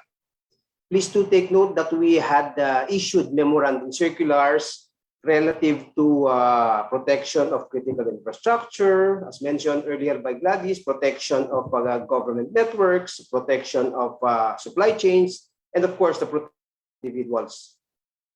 You have, we have been monitoring this one. At the same time, it's stipulated in this memorandum circular that we should abide by the Data Protection Act for that matter, and all personal identifiable information should be kept confidential. As you will understand, that the Philippine National PKI gathers this information for purposes of issuing digital certificates for your consumption. So rest assured that your personal identifiable information is kept confidential and definitely will not be shared with any other party except for the PNPKI related programs. Thank you. Thank you, Director Kaloy. Is there any other brave soul out there who would want to give us their questions personally? I think we have none. Oh, there's another one. Okay. How does the ICT help in the prevention of mobile phishing incidents that are rampant right now? Okay, if you are the group of Fleur, the group of Gladys has been doing advocacy campaign the year, even during the pandemic. Every now and then we issue these advisories. We are partnering with our regional clusters for us to spread the news about phishing, ransomware, malware, among others, including that of scam related to cyber. So we usually inculcate to the minds of the attendees that there's no such thing as free. Everything has needs to be bought, or if in case you won in a contest wherein you did not participate or buy anything, you'd be surprised. So sometimes cybersecurity is a part of common sense. So there's no thing as a true to good to be true scenario. So with this one, advocacy campaigns and awareness campaigns have been brought to you by our team in partnership with our different relevant stakeholders. Thank you. Okay, we have another question from the floor. We have another brave soul from the floor, Director Kaloy. So we have Miss Mary Ann. Miss Mary Ann. You can now have the floor, ma'am.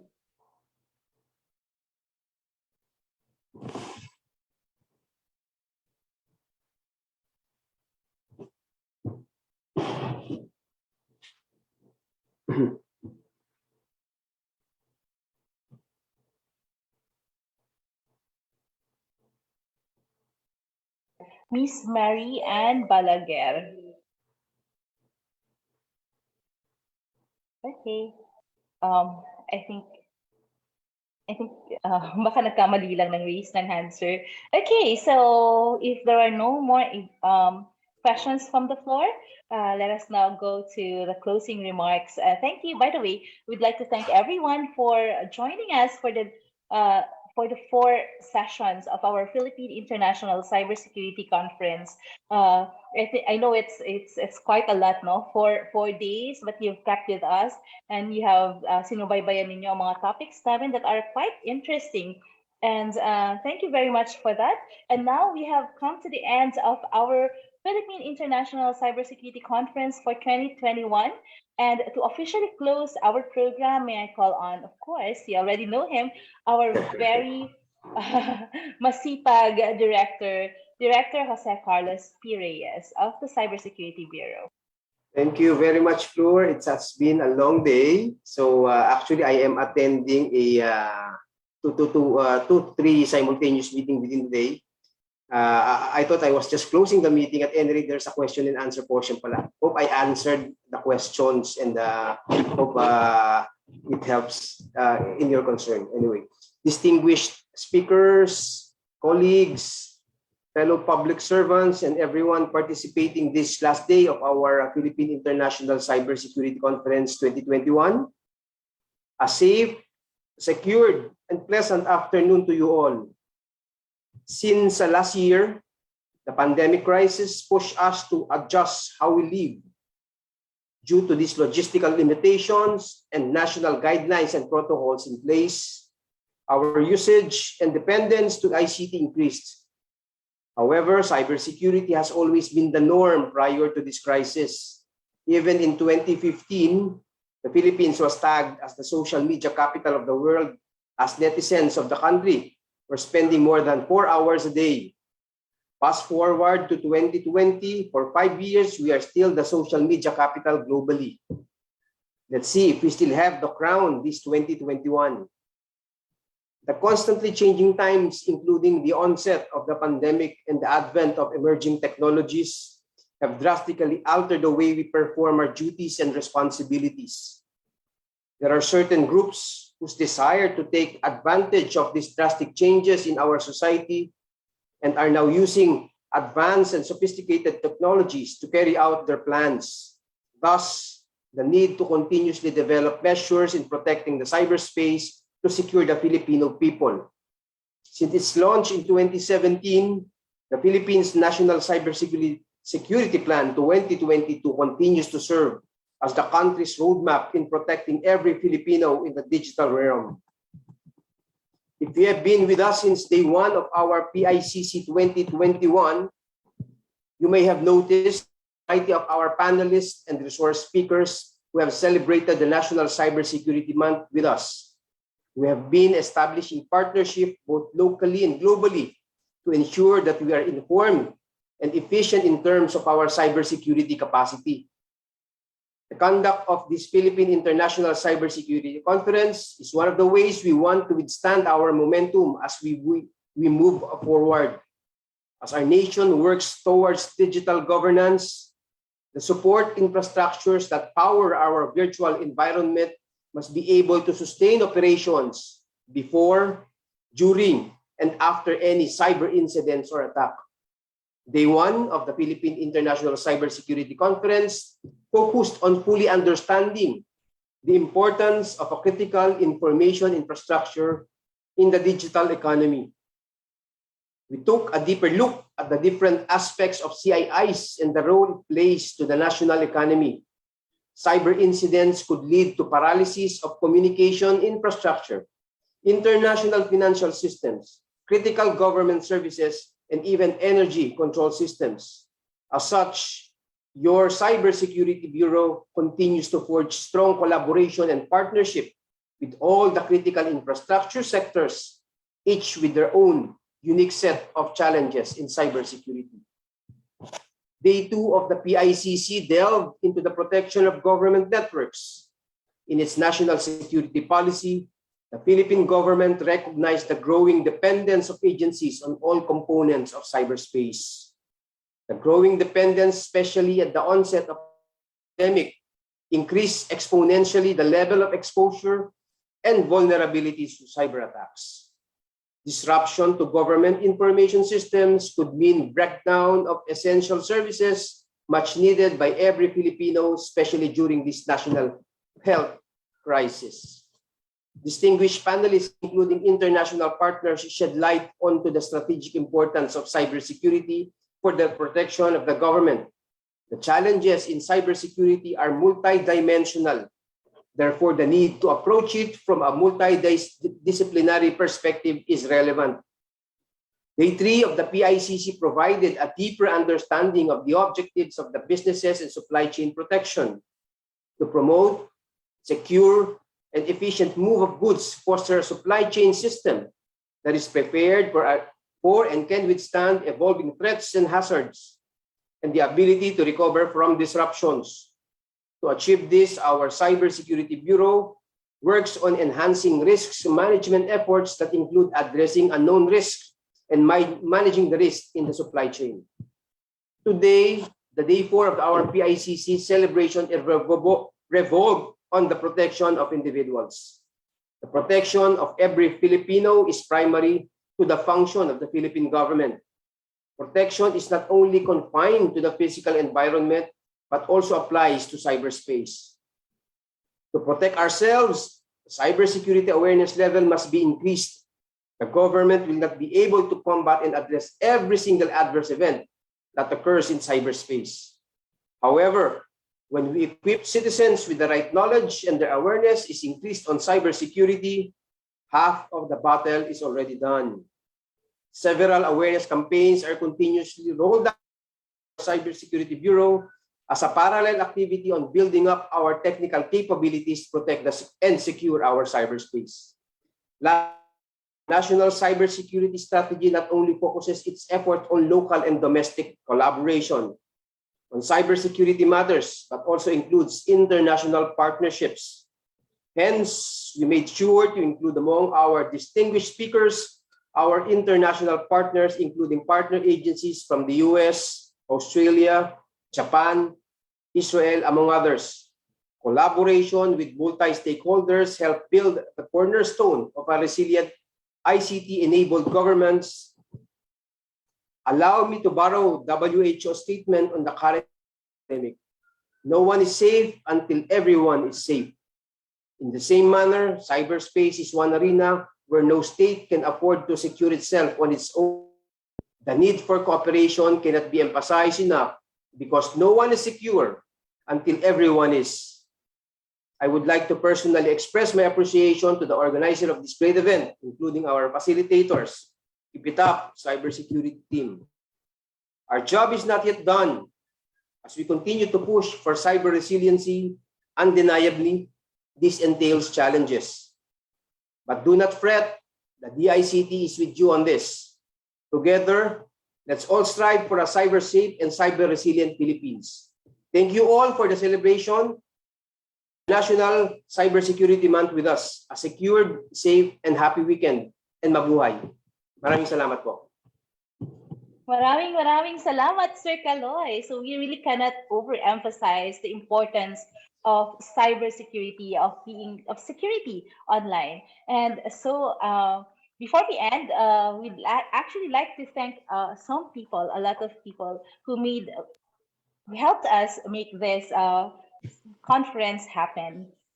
Okay. By the way, before we go to that, I am flashing right now. We are flashing the QR code for the presentation. So if you want to request for the presentations that we had today, just scan the QR code that is being flashed on your screen right now. Pwede nyo siyang screenshot and just scan it and then send us your request through that link. Okay. So we'd like to thank the following. the Office of the Undersecretary for Digital Philippines, of course, the support of our Cybersecurity Bureau, our Critical Infrastructure Evaluation and Cybersecurity Standards Monitoring Division, our CERT-PH, our Digital Certificate Division, also our DICT Regional Cluster Offices from MC1, Mindanao Cluster 1, Mindanao Cluster 2, Mindanao Cluster 3, also Visayas Cluster 1 and 2, and Luzon Cluster 1, Luzon Cluster 2, and Luzon Cluster 3, who have been very supportive in our endeavors, especially in the context of this conference. They have been partnering with us, sharing the event to all our partners and other stakeholders in their areas. And we'd like also to thank the National Center of Incident Readiness and Strategy for Cybersecurity, or NISC Japan, and also the ASEAN-Japan Cybersecurity Working Group. We'd also like to thank the University of Canberra, De La Salle University, and Ateneo de Davao University. Also, we'd like to thank our ICEP Quezon City, and specifically Miss Gemma by SIC. And also we'd like to thank our GSOD for providing the platform by which we have done this conference today. Thank you very much, everyone, and happy Cybersecurity Month. And stay safe, both physically and online. Thank you.